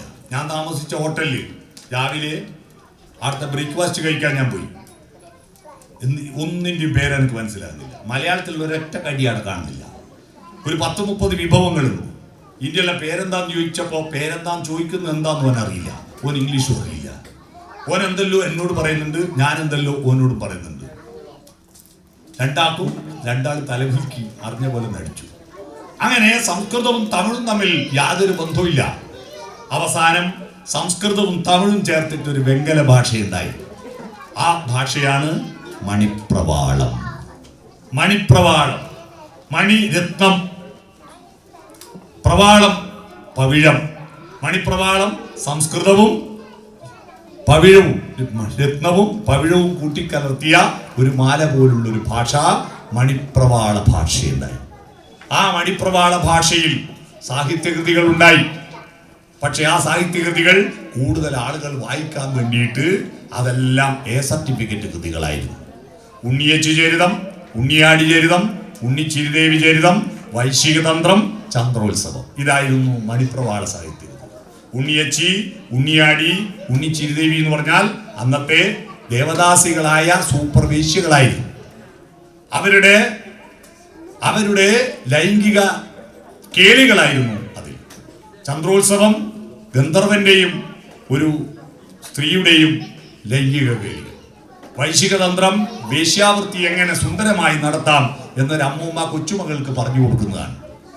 ഇതാന്ന് കേട്ടപ്പോ ആളുകൾ കഷ്ടപ്പെട്ടും പഠിച്ചു. ഇത് വായിക്കാനുള്ള താല്പര്യം കൊണ്ട് ഞാൻ കഴിഞ്ഞ ദിവസം ഈ കാര്യം ഒരു സ്ഥലത്ത് പ്രസംഗിച്ചിട്ട് തിരിച്ചു പോകുമ്പോ 3-4 ആളെ സ്വകാര്യം വന്നിട്ട് ചോദിച്ചു ആ പുസ്തകം ഇടുന്ന കിട്ടുവാന്ന്. കാരണം അതിന് വായിക്കാൻ താല്പര്യം കൂടുതലല്ലോ. അപ്പൊ അത്തരത്തിൽ അതുകൊണ്ട് ആ സ്കൂളൊന്നും ഈ പുസ്തകം പഠിപ്പിക്കാത്തത്. അങ്ങനെ ഇത് കൂടിക്കലർന്നിട്ട് ഒരു വെങ്കല ഭാഷയുണ്ട്. ആ വെങ്കല ഭാഷ പിന്നെ പരിഷ്കരിച്ച് 9-ാം നൂറ്റാണ്ടിലെ മാമ്പള്ളി ലിഖിതം മുതൽ ഒരു മാറ്റം ആരംഭിച്ചു. ആ മാറ്റം ആരംഭിച്ച് 12-ാം നൂറ്റാണ്ടിൽ എത്തി നിൽക്കുമ്പോഴേക്ക് മലയാഴ്മ എന്നൊരു ഭാഷയുണ്ടായി. മലയാളം എന്നല്ല നമ്മുടെ ഭാഷയുടെ പേര്. കാരണം ഈ നാടിന്റെ പേരായിരുന്നു മലയാളം. ഭാഷയുടെ പേര് മലയാഴ്മ എന്നായിരുന്നു. മലയാഴ്മ എന്ന് നിങ്ങൾ എവിടെയും കേട്ടിട്ടുണ്ടോ? സാമൂരിക്കോലോത്തെ മേൽക്കോയ്മയും മങ്ങാത്ത മായാത്ത മലയാഴ്മയും നിലനീല നിന്ന മണലാഴിയിൽ എഴുതാൻ തുനിഞ്ഞ പടനായകന്റെ കഥ ഇന്നെന്റെ ഉണ്ണിക്കരങ്ങേറുവാൻ അരിയ കണ്ണാടി ചില്ലൊത്ത തീരങ്ങളിൽ പറയുമാമാങ്കം പല കുറി കൊണ്ടാടി നിലയുടെ തീരങ്ങൾ നാവായിൽ എന്ന പാട്ട് കേട്ടിട്ടില്ലേ? അത് തന്നെ ആ മലയാഴ്മ. മലയാളത്തിലെ ആദ്യത്തെ വ്യാകരണ ഗ്രന്ഥത്തിന്റെ പേര് മലയാഴ്മയുടെ വ്യാകരണം എന്നാണ് കാൽബൽ സാഹിബ് എഴുതിയത്. ആ മലയാഴ്മ ഭാഷ പിന്നീടാണ് നമ്മുടെ നാടിന് ചേരളം എന്നായിരുന്നു അന്നത്തെ പേര്. മറ്റൊരു പേര് ചേരളം എന്ന് പറഞ്ഞാൽ ചേരരാജാക്കന്മാരുടെ നാട്. ദക്ഷിണേന്ത്യ ഭരിച്ചിരുന്നത് 3 രാജാക്കന്മാരാണ്: ചേരൻ, ചോളൻ, പാണ്ഡ്യൻ. മനസ്സിലായോ? ചോളന്മാര് കർണാടക ഭാഗത്ത്, പാണ്ഡ്യന്മാര് തമിഴ്നാട് ഭാഗത്ത്, ചേരന്മാര് കേരള ഭാഗത്ത്. ചേരന്മാരുടെ നാട്ടിൽ ഏറ്റവും കൂടുതൽ കാണുന്ന പാമ്പിന് അതുകൊണ്ടാണ് ചേരപ്പാമ്പ് എന്ന് പേര് വന്നത്. മനസ്സിലായോ? അല്ലാതെ ചേരന്മാര് എന്ന് പറഞ്ഞാൽ ചേരന്റെ ആളുകളല്ല. ചേരന്മാരുടെ നാട്ടിലെ പാമ്പാണ് ചേരപ്പാമ്പ്. അങ്ങനെയാ ചേര ഏറ്റവും കൂടുതൽ നാട്ടിലുള്ള നാട് കേരളം. അതുകൊണ്ടാ ചേരപ്പാമ്പ്. ഈ ചേരളം തമിഴിൽ നിന്ന് മലയാളത്തിലേക്കുള്ള ഭാഷാ മാറ്റത്തിൽ തമിഴിലെ കെവി മലയാളത്തിലെ ചെവിയായി. കായെല്ലാം ചായും, ചായെല്ലാം കായുമായി. അതുപോലെ ചേരളം എന്തായി? കേരളമായി. കേരളം എന്ന നാട്ടിന് പേര് വന്നു. എന്നാൽ മറ്റൊരു വ്യാഖ്യാനം ഉണ്ട് പോലും. അറബികളാണ് ആദ്യമായി കേരളത്തിലേക്ക് പുറത്തു വരുന്നവര്. അവര് വന്നപ്പോ ഇവിടെ മരുഭൂമി എന്നല്ലേ വരുന്നത്. ആടെ വന്ന് നോക്കുമ്പോ മഴ, പുഴ, കാട്, എന്റെ അമ്മ. അത് കണ്ടിട്ട് അവർ അത്ഭുതത്തോടെ ദൈവത്തിന്റെ അത്ഭുതം എന്ന് വരുന്ന അറബി ഭാഷയിൽ ഖൈറുല്ലാ എന്ന് പറഞ്ഞു. ആ ഖൈറുല്ലാ എന്ന് പറഞ്ഞ് കേരള എന്നായി എന്നും വ്യാഖ്യാനമുണ്ട്. ശരിയാന്ന് എനിക്കറിയില്ല, ഇങ്ങനെയും പറയുന്നുണ്ട്. മനസ്സിലായോ? അപ്പൊ കേരളം എന്ന് നാടിന്റെ പേരുണ്ടായപ്പോ മലയാഴ്മ എന്ന ഭാഷയ്ക്ക് നമ്മുടെ നാടിന്റെ പേര് വന്നു മലയാളം. മനസ്സിലായോ? ആ മലയാളം എന്നൊരു ഭാഷ ഉണ്ടായി. ശ്രീരാമകവിയുടെ ഇരാമചരിതം, പിന്നീട് കണ്ണശന്മാരുടെ കൃതികൾ, പിന്നീട് ചെറുശ്ശേരിയുടെ കൃഷ്ണഗാഥ. അത് കഴിഞ്ഞിട്ടാണ് തമിഴും സംസ്കൃതവും ചേരേണ്ട പോലെ ചേർത്ത് കൃത്യമളവിൽ ഒരു സ്റ്റാൻഡേർഡ് ലാംഗ്വേജ്, മാനക ഭാഷ ഉണ്ടാക്കി. ആ മാനക ഭാഷ ഉണ്ടാക്കിയത് കൊണ്ടാണ് എഴുത്തച്ഛനെ മലയാള ഭാഷയുടെ പിതാവ് എന്ന് പറയുന്നത്. കിളിപ്പാട്ട് എന്താ ഈ കിളിപ്പാട്ട്? നോക്കൂ, ശ്രീരാമ കവിയുടെ പാട്ട്, കൃഷ്ണഗാഥ, കൃഷ്ണപ്പാട്ട്, കിളിപ്പാട്ട് തുഞ്ചന്റെ തുള്ളൽ പാട്ട്. പാട്ടില്ലെങ്കിൽ ഭാഷയില്ല. മനസ്സിലായോ? രാഗം പിടികിട്ടിയോ? താളം. ഓരോ ഭാഷക്കൊരു താളമുണ്ട്. താളമുണ്ട്. തൃശ്ശൂർക്കാരുടെ താളം വേറെയാണേ അല്ലേ? തൃശ്ശൂർക്കാരുടെ താളം വേറെയാണ്. ഭാഷയുടെ താളം. ഓരോ ഭാഷയ്ക്ക് ഓരോ താളമുണ്ട്. താളം ഇത് എല്ലാ താളങ്ങളും ചേർന്ന് ലയിക്കണം. അത് ചേരുമ്പോൾ ഉണ്ടാകുന്ന ഒരു ശ്രുതിയുണ്ട്. ഇതാണ് മനുഷ്യന്റെ മാറ്റം വരുത്തുന്ന സംസ്കാരം. സംസ്കാരം എന്ന് പറഞ്ഞാൽ എന്താ? അട്ടഹാസത്തിൽ നിന്ന് മെല്ലപ്പറച്ചല്ലേ. കാട്ടാളന്മാർക്ക് സംസ്കാരം ഉണ്ടായി കാത്തിരുന്ന കാലത്ത് ഏഹേ ഓഹോ എന്ന് അട്ടഹസിച്ച് പറയും. ആ അട്ടഹാസത്തിൽ നിന്ന് മെല്ലെ അവർ വീട് നിർമ്മിച്ചപ്പോ, കൃഷി ആരംഭിച്ചപ്പോഴാണ് ഈ കൃഷി വിളവെടുക്കാൻ വേണ്ടി ആദ്യമായിട്ട് അവൻ സ്ഥിരവാസം ഉണ്ടാക്കിയത്. സ്ഥിരവാസം ഉണ്ടാക്കിയപ്പോഴാണ് മഴ കൊള്ളാതെ വെയിൽ കൊള്ളാതെ മേൽക്കൂര ഉണ്ടാക്കിയത്. ആ മേൽക്കൂരയിൽ അടിയിൽ കിടക്കുമ്പോൾ മഴവെള്ളം ഒഴുകി ശരീരത്തിലൂടെ ഒഴുകാതിരിക്കാൻ മണ്ണ് വാരിക്കൂട്ടി തറയുണ്ടാക്കിയത്. ആ തറക്ക് ചുറ്റുവട്ടം മൃഗങ്ങൾ കയറി വരാതിരിക്കാൻ പനയോലകൾ കൊണ്ടും ചളിക്കട്ടകൾ കൊണ്ടും ചുമരുണ്ടാക്കിയത്. അങ്ങനെ അവൻ ആദ്യത്തെ വീടുണ്ടാക്കിയത്. ആ വീട്ടിൽ നിൽക്കുമ്പോഴാണ് അവന് സംസ്കാരം ഉടലെടുത്തത്. സംസ്കാരം ഉടലെടുത്തത് രണ്ട് വഴിയിലൂടെയാണ്. ഒന്ന് അവന്റെ ശബ്ദം അട്ടഹാസത്തിൽ നിന്ന് മെല്ലെ പറയാൻ തുടങ്ങി. അതുകൊണ്ട് മക്കളെ, ഭാഷ എന്ന് പറയുന്നത് എഴുത്തല്ല, നാദമാണ്, ശബ്ദമാണ്. വർത്തമാനം പറയണം കേട്ടോ. എഴുതാൻ മാത്രം പഠിച്ചാൽ പോരാ. മിണ്ടണം, പറയണം, കേൾക്കണം, ചോദിക്കണം. മനസ്സിലായോ? നിങ്ങൾ അക്ഷരത്തിലേക്ക് പ്രവേശിക്കാൻ, മലയാള ഭാഷയിലേക്ക് പ്രവേശിക്കുമ്പോൾ നിങ്ങൾ ഉത്തരം പഠിക്കാനല്ല ഭാഷ പഠിക്കുന്നത്, ചോദ്യം ചോദിക്കുന്നവനാണ്. അധ്യാപകൻ. എന്താണ് അധ്യാപകൻ? അധ്യാപകൻ എന്ന് പറഞ്ഞാൽ അധിയാപനം നടത്തുന്നവൻ എന്ന് പറഞ്ഞാൽ തന്നേക്കാൾ കൂടുതൽ തന്റെ മുന്നിലിരിക്കുന്ന കുട്ടികളെ യാത്ര ചെയ്യാൻ, ചിന്തയിലൂടെ അറിവിലൂടെ യാത്ര ചെയ്യാൻ പ്രേരിപ്പിക്കുന്നവനാണ് അധിയാപകൻ. തനിക്കറിയുന്നത് മാത്രം പഠിപ്പിച്ചാൽ അധ്യാപകനല്ല. അധിയാപനം നടത്തണം. മാഷക്കറിയുന്ന മാത്രം പഠിച്ചിരുന്നുവെങ്കിൽ ലോകം തുടങ്ങിയെടുത്ത് നിൽക്കുന്നുണ്ടാവും. അതുകൊണ്ട് മാഷക്കറിയുന്ന ഉത്തരമല്ല കുട്ടിയോട് ചോദിക്കേണ്ടത്. ടിന്റുമോന്റെ തമാശ കേട്ടിട്ടുണ്ടോ? ടിന്റുമോനോട് മാഷ് ചോദ്യം ചോദിച്ചു, ഉത്തരം പറയാഞ്ഞിട്ട് ക്ലാസ് നിന്ന് പുറത്താക്കി. അച്ഛൻ ചോദിച്ചു, എന്താണ് നീ ഉത്തരം പറയാഞ്ഞ്? അപ്പൊ ടിന്റുമോൻ പറഞ്ഞു, വെറുതെ ചോദിച്ചാ, മാഷക്ക് അതിന്റെ ഉത്തരം അറിയാ, പിന്നെ എന്നോട് ചോദിക്കണം. മാഷക്കറിയുന്ന കാര്യം പിന്നെ എന്നോട് ചോദിക്കണം. മാഷക്കറിയാത്ത ഉത്തരം കണ്ടെത്താൻ മക്കളെ നിങ്ങൾ പ്രവേശിക്കുന്നത് ഉത്തരത്തിന്റെ ലോകത്തേക്കല്ല, ചോദ്യത്തിന്റെ ലോകത്തിലേക്കാണ്. എന്തുകൊണ്ട് എന്ന് ചോദിക്കണം. ചോദ്യങ്ങളാണ് ഉത്തരങ്ങളെ കണ്ടെത്തിയത്. ഈ പ്രപഞ്ചത്തിന്റെ സത്യത്തെ പറ്റി പണ്ടത്തെ മനുഷ്യർ ചോദ്യങ്ങൾ ഉന്നയിച്ചത് കൊണ്ടാണ് നമുക്കിന്ന് ഈ സൗകര്യങ്ങൾ ഉണ്ടായത്. ഞാനിപ്പോ ഇവിടെ കുവൈറ്റിൽ വന്നത് പണ്ട് റൈറ്റ് സഹോദരന്മാർ അധിയാപനം നടത്തിയത് കൊണ്ടാണ്. അവർക്ക് മാഷന്മാർ പറഞ്ഞതിന്റെ അപ്പുറത്ത് യാപനം നടത്തിയത് കൊണ്ടാണ് വിമാനം കണ്ടുപിടിച്ചത്. ആ വിമാനം കണ്ടുപിടിച്ചില്ലായിരുന്നുവെങ്കിൽ ഞാൻ എങ്ങനെ ഇവിടെ വരും? ഇവിടെ ഈ ബൾബ് കത്തുന്നത് തോമസ് ആൽവ എഡിസൺ എന്ന് പറയുന്ന കുട്ടി അധിയാപനം നടത്തിയത് കൊണ്ടാണ് ഈ ബൾബ് കത്തുന്നത്. അലക്സാണ്ടർ ഗ്രഹാം ബെൽ എന്ന് പറയുന്ന കുട്ടി അധിയാപനം നടത്തിയത് കൊണ്ടാണ് നമ്മൾ മൊബൈൽ ഫോൺ ഉപയോഗിക്കുന്നത്. ഈ മൈക്രോഫോണിൽ മെല്ലെ പറയുന്നത് നിങ്ങൾ ഉച്ചത്ത് കേൾക്കുന്നത്. ഈ വാച്ച് കണ്ടുപിടിച്ചത്, ഈ പേന കണ്ടുപിടിച്ചത്, ഈ പ്ലാസ്റ്റിക് കണ്ടുപിടിച്ചത്, ഈ ബലൂൺ കണ്ടുപിടിച്ചത് എല്ലാം ഓരോ കുട്ടികളുടെ അധ്യാപനത്തിൽ നിന്നാണെന്ന് അറിയണം. അതുകൊണ്ട് കുട്ടികളെ, നിങ്ങൾ ചോദ്യം ചോദിക്കുന്ന കുട്ടികളാവുക, ഉത്തരത്തിൽ എത്തുക.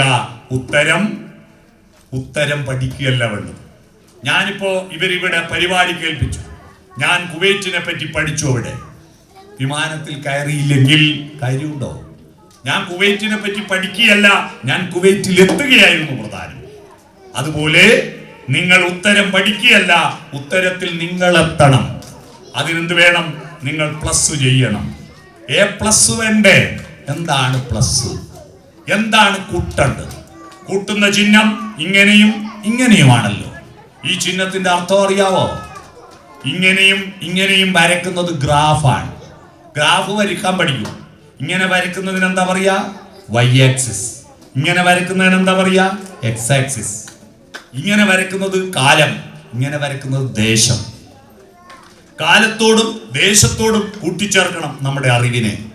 നമ്മുടെ അറിവ് അപ്ഡേറ്റ് ആവണം. നമ്മുടെ ദേശത്തിന് പറ്റണം, നമ്മുടെ കാലത്തിനും പറ്റണം. അല്ലാതെ പണ്ട് അക്ബർ ചക്രവർത്തിയുടെ ഭരണപരിഷ്കാരങ്ങൾ ഒന്നരപ്പുറത്തിൽ കവിയാതെ ഉപന്യസിക്കുക എന്ന് ഞങ്ങൾ പഠിച്ചിരുന്നു. എന്തിനാ ഇത് പഠിക്കുന്നത് ഞങ്ങൾക്കറിയില്ല. ഒന്നരപ്പുറം തികയ്ക്കാൻ ഞങ്ങൾ എഴുതും. അക്ബർ ചക്രവർത്തിയുടെ ഭരണപരിഷ്കാരങ്ങൾ നല്ല ഭരണപരിഷ്കാരമായിരുന്നു. ആ ഭരണപരിഷ്കാരങ്ങൾ ഇന്ത്യയിൽ ഏറ്റവും മികച്ച ഭരണപരിഷ്കാരമായിരുന്നു. ആ ഭരണപരിഷ്കാരങ്ങളെ പറ്റി പറയുകയാണെങ്കിൽ അത് ലോകത്തെ ഏറ്റവും മികച്ച ഭരണപരിഷ്കാരമായിരുന്നു. അത് എല്ലായിടത്തും പ്രശസ്തി നേടിയ ഭരണപരിഷ്കാരമായിരുന്നു. എല്ലാവരും ആ ഭരണപരിഷ്കാരത്തെ പുകഴ്ത്തുകയുണ്ടായി. ആ ഭരണപരിഷ്കാരം ജനങ്ങൾക്ക് ഒരുപാട് നല്ല നല്ല കാര്യങ്ങൾ ചെയ്തു. ആ കാര്യങ്ങൾ ചെയ്തുകൊണ്ട് ജനങ്ങൾക്ക് നല്ല അഭിപ്രായമായിരുന്നു ഭരണപരിഷ്കാരങ്ങളെ പറ്റി. ഇങ്ങനെ 1.5 പേജ് തിരിച്ചു മറിച്ചു എഴുതു. ഒന്നും ഉണ്ടാവില്ല, ഒരു കുന്തോ. മനസ്സിലായോ? മുങ്ങിത്തപ്പിയ 1 മണി ബറ്റ് കിട്ടാത്ത ഉത്തരമായിരുന്നു അന്നത്തത്. അങ്ങനെ എഴുതിയിട്ട് ഒരു കാര്യമുണ്ടോ? അറിയുന്നത് എഴുതുക, വെറുതെ ഒന്നും എഴുതരുത്. ചില നമ്മുടെ നാട്ടിൽ ഒരുപാട് പ്രസംഗം ഉണ്ടാവും. ഈ പ്രസംഗം ഒരു സ്റ്റേജിൽ 25 ആൾ ആശംസ പ്രസംഗം ഉണ്ടാവും. ഈ 25 ആളും എന്താ പറയുന്നത് അവർക്ക് എന്നെ പിടിയുണ്ടാവില്ല. വെറുതെ സമയം കളയും. എന്തിനായി പറയുന്നത്? അതുകൊണ്ട് പ്രസംഗിക്കുന്നവരോട് എനിക്ക് അഭ്യർത്ഥിക്കാം, പ്രസംഗം പഠിക്കുന്ന കുട്ടികളോട് പറയാനുള്ളത്, പ്രസംഗം ചാവുന്നതിന് മുമ്പ് പ്രസംഗത്തെ കൊല്ലണം. പ്രസംഗം ചാവുന്നതിന് മുമ്പ് ഇനി എനിക്ക് പറയാനൊന്നുമില്ല, അപ്പം നിർത്തിക്കൊള്ളുക കേട്ടോ. പറയാനുണ്ടെങ്കിലേ പറയാവൂ. എല്ലാരും പറഞ്ഞുകൊണ്ട് ഞാനും എന്തെങ്കിലും പറയണ്ടേ? 1900 പറഞ്ഞാൽ ഓർമ്മയില്ല, കൊല്ലത്തിന്റെ ഡേറ്റ് ഓർമ്മയില്ല. 1904 കൊല്ലം അപ്പറേ, 1904 കൊല്ലം അപ്പറേ എന്ന് പറഞ്ഞ ഒരാൾ ഓർമ്മയില്ല. എന്റെ ഓർമ്മ ശരിയാണെങ്കിൽ ഇന്ത്യക്ക് സ്വാതന്ത്ര്യം കിട്ടിയത് 1947. ഇവന്റെ ഓർമ്മ ശരിയാണെങ്കിൽ ഇങ്ങനെ വെറുതെ പറയേ, ആവശ്യത്തിന് മാത്രം പറയാ അല്ലേ? ഏറെ പേച്ച് ഏരപ്പത്തരം. ഒതുക്കി പറയാനുള്ള കാര്യം പറഞ്ഞേ തീരൂ എന്ന അഭിപ്രായത്തിൽ പറയാ. മനസ്സിലായോ? ഞാനിപ്പോ ഇവിടെ വരുന്നത് എന്തിനാ? ഇവിടെ വരുന്നത് കുവൈറ്റ് ഒന്ന് കാണാന്ന് വിചാരിച്ചിട്ട് വന്നതല്ല. ഇവിടെ വരുന്നത് നിങ്ങളോട്, മലയാളി കുട്ടികളോട് ചില കാര്യങ്ങൾ പറയാൻ. അത് പറഞ്ഞേ തീരൂ. നിങ്ങൾ കേട്ടേ തീരൂ, നിർബന്ധമായും കേട്ടേ തീരൂ. എന്തിനാ പറയുന്നറിയോ? നമ്മൾ മനുഷ്യരാവാൻ. ഭാഷ എന്തിനാ പഠിക്കുന്നത്? അട്ടഹസിക്കുന്ന കാട്ടാളത്വത്തിൽ നിന്ന് നിഷാദം. നിഷാദം എന്താ? കാട്ടാളന്റെ ഒച്ച. സപ്തസ്വരങ്ങളും ഇല്ലേ? സംഗീതം പഠിപ്പിക്കുന്നില്ലേ? സംഗീതത്തിൽ സപ്തസ്വരങ്ങളിൽ ഷഡ്ജം, ഋഷഭം, ഗാന്ധാരം, മധ്യമം, പഞ്ചമം, ധൈവതം, നിഷാദം.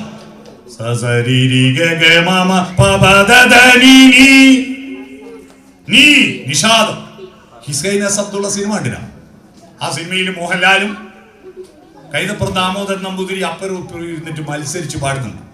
ദേവസഭാതലം രാഗിലമാകുവാൻ ഗാനമയൂഖമേ സ്വാഗതം എന്ന് വളരെ വിനയത്തോടെ യേശുദാസ് മോഹൻലാൽ പാടുമ്പോ ഔദ്ധത്യത്തോടു കൂടി ദേവസഭാതലം രാഗിലമാകുവാൻ ഗാനമയൂഖമേ സ്വാഗതം സ്വാഗതം ഛഡ്ജം. എന്നിട്ടിങ്ങനെ മത്സരിച്ച് അവസാനം നിഷാദത്ത് എത്തിയപ്പോ ഒരു പോക്കുണ്ട്. ആനന്ദം അനന്താനന്ദം ജഗദാനന്ദം സംഗീതം എന്ന് പറഞ്ഞിട്ട് സംഗീതം. അതിന്റെ അപ്പുറം പാട്ട് പഠിച്ചിട്ടില്ല. മനസ്സിലായോ? ആ നിഷാദത്തിലേക്ക് ഒരു പോക്കുണ്ട്. ആ നിഷാദം കാട്ടാളന്റെ ഒച്ചയാ. ഏഹേ എന്ന് പറയുന്നതിൽ നിന്ന് മാറി അടുത്ത് വീടെടുത്തപ്പോ, അടുത്തിരുന്നപ്പോ മെല്ലെ പറയാൻ തുടങ്ങി. ഒറ്റക്കമ്പീനാദം മാത്രം മൂളും വീണാഗാനം ഞാൻ എന്ന് പാടുമ്പോ മെല്ലെ പറയുന്നു. ശബ്ദത്തെ സംവരണം ചെയ്ത് സംസ്കരിക്കുമ്പോൾ നമുക്ക് സംസ്കാരം ഉണ്ടാവും. അമ്മമാരോട് എനിക്ക് പറയാനുള്ളത്, നിങ്ങൾ മലയാള ഭാഷ പഠിപ്പിക്കുന്ന അമ്മമാരാണെങ്കിൽ വീട്ടിൽ നിന്ന് മക്കളെ രാവിലെ ഉണർത്തുന്ന ശബ്ദം സംസ്കാരത്തിലേക്കുള്ള ശബ്ദമാവണം. സ്കൂൾ ബസ് വരേണ്ട സമയമായി, അടുപ്പത്ത് ഭക്ഷണം ആയിട്ടില്ല, ചെക്കനാണെങ്കിൽ ഉറക്ക കഴിച്ചിട്ടില്ല, രാവിലെ തന്നെ അട്ടഹാസ. ഈ അട്ടഹാസം മുഴക്കിയാൽ അന്നത്തെ കുട്ടിയുടെ മനസ്സിൽ സംസ്കാരമല്ല, രാക്ഷസീയതയാണ് ഉത്ഭവിക്കുന്നത്. അതുകൊണ്ട് രാവിലെ ഉറങ്ങുന്ന കുട്ടികളുടെ അടുത്ത് പോയിരിക്കുക, അവന്റെ നെറ്റിയിൽ വീണിരിക്കുന്ന മുടിയിഴകളൊന്ന് മാടി ഒതുക്കുക, ആ കവിളത്തൊരു മുത്തം കൊടുക്കുക, കുപ്പായത്തിന്റെ ഉള്ളിൽ കൈയിടുക, പുറമൊന്ന് മാന്തി കൊടുക്കുക. പുറം ഉണ്ടാക്കി തന്നെ മാന്താൻ മാത്രമാണ്. കൈകൊണ്ടും കാലുകൊണ്ടും തലയുണ്ടെല്ലാം നമുക്ക് ഒരുപാട് ഉപകാരമില്ലേ? പുറമാണ് ഏറ്റവും കൂടുതൽ പ്ലിന്ത് ഏരിയ. എത്രയാ സ്പേസ്? ആ സ്പേസ് മാന്താൻ വേറെ ഒരു ഉപകാരമില്ല, മാന്താൻ മാത്രമുള്ളതാ. ഞാനിത് കഴിഞ്ഞ ദിവസം ഒരു സ്ഥലത്ത് പ്രസംഗിച്ചപ്പോ ഒരാൾ എഴുന്നേറ്റ് നിന്നിട്ട് പറഞ്ഞു, നിങ്ങളിപ്പോ പറഞ്ഞ തെറ്റാ. എന്താ? പുറം കൊണ്ടാ ഞങ്ങളെല്ലാം ജീവിക്കുന്നത്. അന്തേനു ഞങ്ങൾ ബസ്സിലെ കണ്ടക്ടർമാരാ, ഈ പുറം കൊണ്ടാ ചാരി നിന്നിട്ടാണ് നമ്മൾ ടിക്കറ്റ് മുടിക്കുന്നത്. മനസ്സിലായി? അപ്പോ ആ പുറത്തൊന്ന് മാന്തി കൊടുക്കുക. വൈക്കം മുഹമ്മദ് ബഷീർ പറഞ്ഞ പുറം കണ്ടുപിടിച്ച് തന്നെ ചൊറിയാനാണ്. എന്നിട്ട് മോനെ എന്ന് വിളിക്കുക. എന്നിട്ട് ഈ കുട്ടികൾക്ക് സംസ്കാരം ഉൽപാദനം എങ്ങനെയാ? രാവിലെ കുട്ടികൾ കണി കാണുന്നത് എന്താ? നമ്മുടെ കുട്ടികൾ രാവിലെ കണി കാണുന്നത്, ഇന്ന് കണി കണ്ട എന്താന്ന് പറയട്ടെ? നിങ്ങൾ സമ്മതിക്കൂല. പക്ഷേ സത്യതാണ്, ക്ലോസറ്റാ കണി കണ്ടത്. നേരെ ടോയ്ലറ്റിലാ പോയി. അന്നത്തെ നിങ്ങളുടെ മൂഡ് മുഴുവൻ ക്ലോസറ്റ് നാറുന്നതാവും. അതുകൊണ്ട് രാവിലെ വാതിൽ തുറക്കുക. നിങ്ങളാണെങ്കിൽ ഇവിടെ കുവൈറ്റിൽ നല്ല ചൂടുകൾ കൊണ്ട് വാതിൽ തുറക്കാൻ പഠിക്കും അല്ലേ? വാതിൽ തുറക്കുക. എന്നിട്ട് പ്രകാശത്തെ കണി കാണണം. കാരണം ഈ ഭൂമിയുടെ ഒരു ഭരണകർത്താവുണ്ട്. ആ ഭരണകർത്താവാണ് ഈ ഭൂമിയുടെ എല്ലാവിധത്തിലെ ഊർജത്തിന്റെയും ഉറവിടം. അതാരാ? സൂര്യനാണ്. ആ സൂര്യനെ കാണുക. എന്നിട്ട് രാവിലെ തന്നെ മക്കളോടൊത്ത് കുറച്ച് സമയം ചെലവഴിക്കുക. മിക്ക വീട്ടിലും രാവിലത്തെ പണി എന്താ? ഇസ്രായേലിലെ പട്ടാളക്കാരെ പണിയാണ്. ഇസ്രായേലിലെ പട്ടാളക്കാരെ പണി എന്താ? രാവിലെ ഓർക്ക് കഴിഞ്ഞാൽ 3 മിസൈലിന് തീ കൊടുക്കും ഗാസയിൽ, എന്നിട്ട് അവർ പല്ലിയേക്കാൻ പോകും. അതാണ് ഇസ്രായേലിലെ പട്ടാളക്കാരെ പണി. നമ്മൾ എന്താ ചെയ്യുന്നത്? നേരെ ടിക്ക് ടിക്ക് ടിക്ക് 3 അടുപ്പും കത്തിക്കും അല്ലേ? 3 അടുപ്പും കത്തിക്കും. തിന്നാനുള്ളത് ഭാഷ പഠിക്കുന്ന കുട്ടികൾ, ഈ കുട്ടികൾ സംസ്കാരവും പഠിക്കണം. ആ സംസ്കാരത്തിലേക്ക് പ്രവേശിക്കുന്നത് കേവലം പാഠപുസ്തകങ്ങളിലൂടെയല്ല. പാഠപുസ്തകങ്ങളിലെ അറിവ് മാത്രം കൊണ്ടൊരു കാര്യവുമില്ല. ഭാരതത്തിലെ ഒരു പഴയ ശാന്തി മന്ത്രം ഓർമ്മയുണ്ടോ? ഓം സഹനാവവതു സഹനൗ ഭുനക്തു സഹവീര്യം കരവാവഹി തേജസ്വിനാവധീതമസ്തു മാ വിദ്വിഷാവഹി. ഓം എന്ന് പറഞ്ഞ എന്താ? ഞാൻ കഴിഞ്ഞ ദിവസം ഒരു സദസ്സിൽ ചോദിച്ചു, ഒരു വേദാന്ത പഠന ക്ലാസ് തൃശ്ശൂര് നടക്കുക. അവിടെ ഞാൻ ചോദിച്ചു, ഓംകാരത്തിന്റെ അർത്ഥം അറിയാവോ? ഒരു ചെറുപ്പക്കാരൻ എഴുന്നേറ്റ് എന്ന് പറഞ്ഞു, ഓംകാരം എന്ന് പറഞ്ഞാൽ ദൈവത്തെ ഡൗൺലോഡ് ആക്കുന്ന പാസ്വേഡാണ്. ഓം നമശിവായ എന്ന് പറഞ്ഞാൽ ശിവൻ ഡൗൺലോഡായി. ഓം നാരായണ എന്ന് പറഞ്ഞാൽ വിഷ്ണു ഡൗൺലോഡായി. ഇങ്ങനെയാ ധരിച്ചു വെച്ചത്. ഓം എന്ന് പറയുന്നത് പ്രകൃതിയുടെ 3 നിയമങ്ങളാണ്. ആ ഉ അം. ജനിക്കുക, ജീവിക്കുക, മരിക്കുക. മനസ്സിലായോ? ജനിക്കുക, ജീവിക്കുക, മരിക്കുക, ഉണ്ടാവുക, നിലനിൽക്കുക, ഇല്ലാതാവുക. അതാണ് ഓം. സഹ അവവധു. ഭാര്യയും ഭർത്താവും സഹവധു ആവാറുണ്ടാവും. അച്ഛനും മക്കളും സഹ അവവധു. ഗുരുവും ശിഷ്യരും സഹ അവവധു. ഒരുമിച്ചിരിക്കണം. കണ്ണിൽ നോക്കണം. കണ്ണുകളിൽ നിന്ന് ഭാഷ വിരിയുന്നത് കണ്ടിട്ടുണ്ടോ? കണ്ണുകളിലെ സ്വപ്നങ്ങളും കണ്ണുകളിലെ ആർദ്രതയും കണ്ണുകളിലെ പ്രതീക്ഷയുമാണ് നമ്മുടെ കണ്ണ്. പ്രകൃതി എത്ര അത്ഭുതത്തോടെയാ കണ്ണ് സൃഷ്ടിച്ചത് നോക്കൂ. നിങ്ങൾ നോക്കിയാട്ടെ, കണ്ണിന് ശരീരത്തിൽ ഏറ്റവും മേലെയാണ് ഈ ഇന്ദ്രിയത്തെ പിടിപ്പിച്ചിരിക്കുന്നത്. ആ കണ്ണ് വളരെ മൃദുലമാണ്.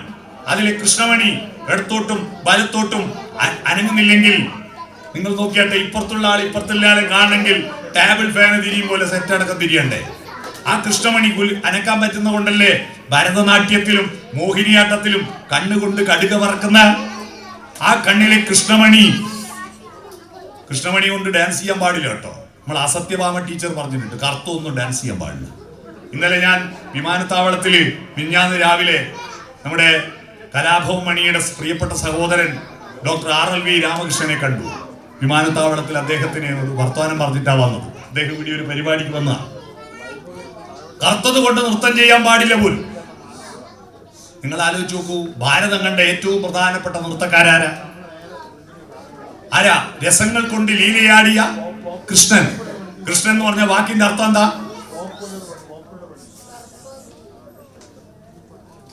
കൃഷ്ണൻ എന്ന വാക്കിന്റെ അർത്ഥം കറുത്തവെന്നാ അല്ലേ? അയാളാണ് ലോകം കണ്ട ഏറ്റവും വലിയ നൃത്തമാടിയാൾ, മഹാനർത്തനം, മഹാരാസലീല. പിന്നെ ശിവനാ, ശിവൻ വെളുത്തിട്ട താണ്ഡവ നൃത്തം നടത്തിയ ശിവൻ. ഇതീടുന്ന ഓരോന്ന് ഇറങ്ങി വരുന്നു. ഇതിനെപ്പറ്റി ഒന്നും അറിയാണ്ട് കറുത്തവര് നൃത്തം ചെയ്യാൻ പാടില്ല. ഈ കറുപ്പും വെളുപ്പെല്ലാം മനുഷ്യന്മാര് നമ്മൾ ആഗ്രഹിച്ചിട്ടുണ്ടാക്കിയതാണ്. ബൈബിളിൽ പറയുന്നുണ്ട്, 6-ാം ദിവസം മണ്ണാൽ സൃഷ്ടിച്ചു മർത്യനെ. മണ്ണ് കൊണ്ടുണ്ടാക്കി അടുപ്പത്ത് വെച്ചത് ആദ്യത്തെ കരിഞ്ഞുപോയി, അത് ആഫ്രിക്കക്കാര്. രണ്ടാമത് കരിഞ്ഞു പോകുന്ന പേടിച്ചിട്ട് വേവാകുന്നതിന് മുമ്പ് എടുത്തു, അതാ വെള്ളക്കാര്. മൂന്നാമത്തത് കൃത്യം വന്നിട്ടെടുത്തു, അതാ ഇന്ത്യക്കാര്. കറുത്തിട്ടുമല്ല വെളുത്തിട്ടുമല്ല. അപ്പൊ വെളുപ്പ് കൂടിയവര് മനസ്സിലായിക്കൊള്ളുക, ലേശം വേവ് കുറവാന്ന്. മനസ്സിലായോ? ലേശം വേവ് കുറഞ്ഞവരാ വെളുത്തവര്. ഇങ്ങനെയൊന്നുമല്ല മനുഷ്യനെ സൃഷ്ടിച്ചത്. അപ്പൊ കറുത്തുറ്റും വെളുത്തിറ്റും എല്ലാം ഉണ്ടാവും അല്ലേ? ഭാരതത്തിൽ എന്തെല്ലാം നിറമുള്ള മനുഷ്യരുണ്ട്. നമ്മുടെ കണ്ണൂർ ജില്ലക്കാരൻ, മാപ്പിളപ്പാട്ട് കലാകാരൻ എരഞ്ഞോളി മൂസേന്റെ പാട്ട് കേട്ടിട്ടുണ്ടോ? എന്തെല്ലാം വർണ്ണങ്ങൾ, ഏതെല്ലാം ഗന്ധങ്ങൾ, ഏതെല്ലാം പൂക്കളി ഉദ്യാനത്തിൽ, അതുപോൽ ഏതെല്ലാം ജാതിക്കാർ ഭാരതത്തിൽ. അപ്പൊ കണ്ണിന്റെ കൃഷ്ണമണി, അതുകൊണ്ട് നൃത്തം ചെയ്യുന്നു. ആ കണ്ണ് അപകടത്തിൽ പെടാതിരിക്കാൻ നെറ്റിയുടെ എല്ല്, കവിളെല്ല് ഉയർത്തി വെച്ചിട്ട് അതിന്റെ കുഴിയിൽ വെച്ച് തന്നില്ലേ, എന്തെങ്കിലും വന്ന് അടിച്ചിട്ട് പറ്റാതിരിക്കാൻ. ആ കണ്ണില് എന്തെങ്കിലും പൊടി വീഴുമ്പോ ലോകത്തിലെ ആദ്യത്തെ ഓട്ടോമാറ്റിക് ഷട്ടർ ഏതാ? കൺപോളയാൻ. അപ്പൊ കണ്ണു പൂട്ടുന്നില്ലേ? നമ്മളെ കയ്യാടി എത്തുന്നതിന് മുമ്പ് കണ്ണു പൂട്ടുന്നില്ലേ? അതാണ്. ആ കണ്ണിൽ എന്തെങ്കിലും പൊടി വീഴാതിരിക്കാൻ മേലെ സൺഷെയ്ഡായിട്ട് പുല്ല് വെച്ച് പിടിപ്പിച്ചു തന്നില്ലേ, അതാ പുരികം. പൊടി വീഴാതിരിക്കാൻ. അത് പൊരിച്ചു മാറ്റിയിട്ട് വരച്ചുണ്ടാക്കാനുള്ളതല്ല, അത് പൊടി വീഴാതിരുന്ന തടയാൻ വേണ്ടിയിട്ടുള്ള. മനസ്സിലായിക്കൊള്ളു അല്ലേ? ആ കൺപോളെ കണ്ണിൽ എന്തെങ്കിലും പൊടി വീണാലോ ആ പൊടി പുറത്തേക്ക് കളയാൻ സർവീസ് സ്റ്റേഷനിൽ കൊണ്ടുപോയിട്ട് വെള്ളം ചീറ്റാൻ കാത്തു നിൽക്കണ്ട, അതിൻ്റെ ഉള്ളിൽ തന്നെ കണ്ണീര് ഉൽപ്പാദിപ്പിച്ച് അതിനെ ഒഴുകിക്കളയുന്നില്ലേ? ഒരു അത്ഭുത വസ്തുവല്ലേ കണ്ണ്. ആ കണ്ണിൽ നോക്കാൻ നേരമില്ലാതെങ്കിൽ പിന്നെ അച്ഛൻ അമ്മ എന്ന് പറഞ്ഞ് നടക്കുന്നതിൽ അർത്ഥമില്ല. രാവിലെ മക്കളോടൊത്ത് മുഖത്തു നോക്കിയിരിക്കുക, വർത്തമാനം പറയുക, അവന്റെ കൊഞ്ചലുകൾ കേൾക്കുക.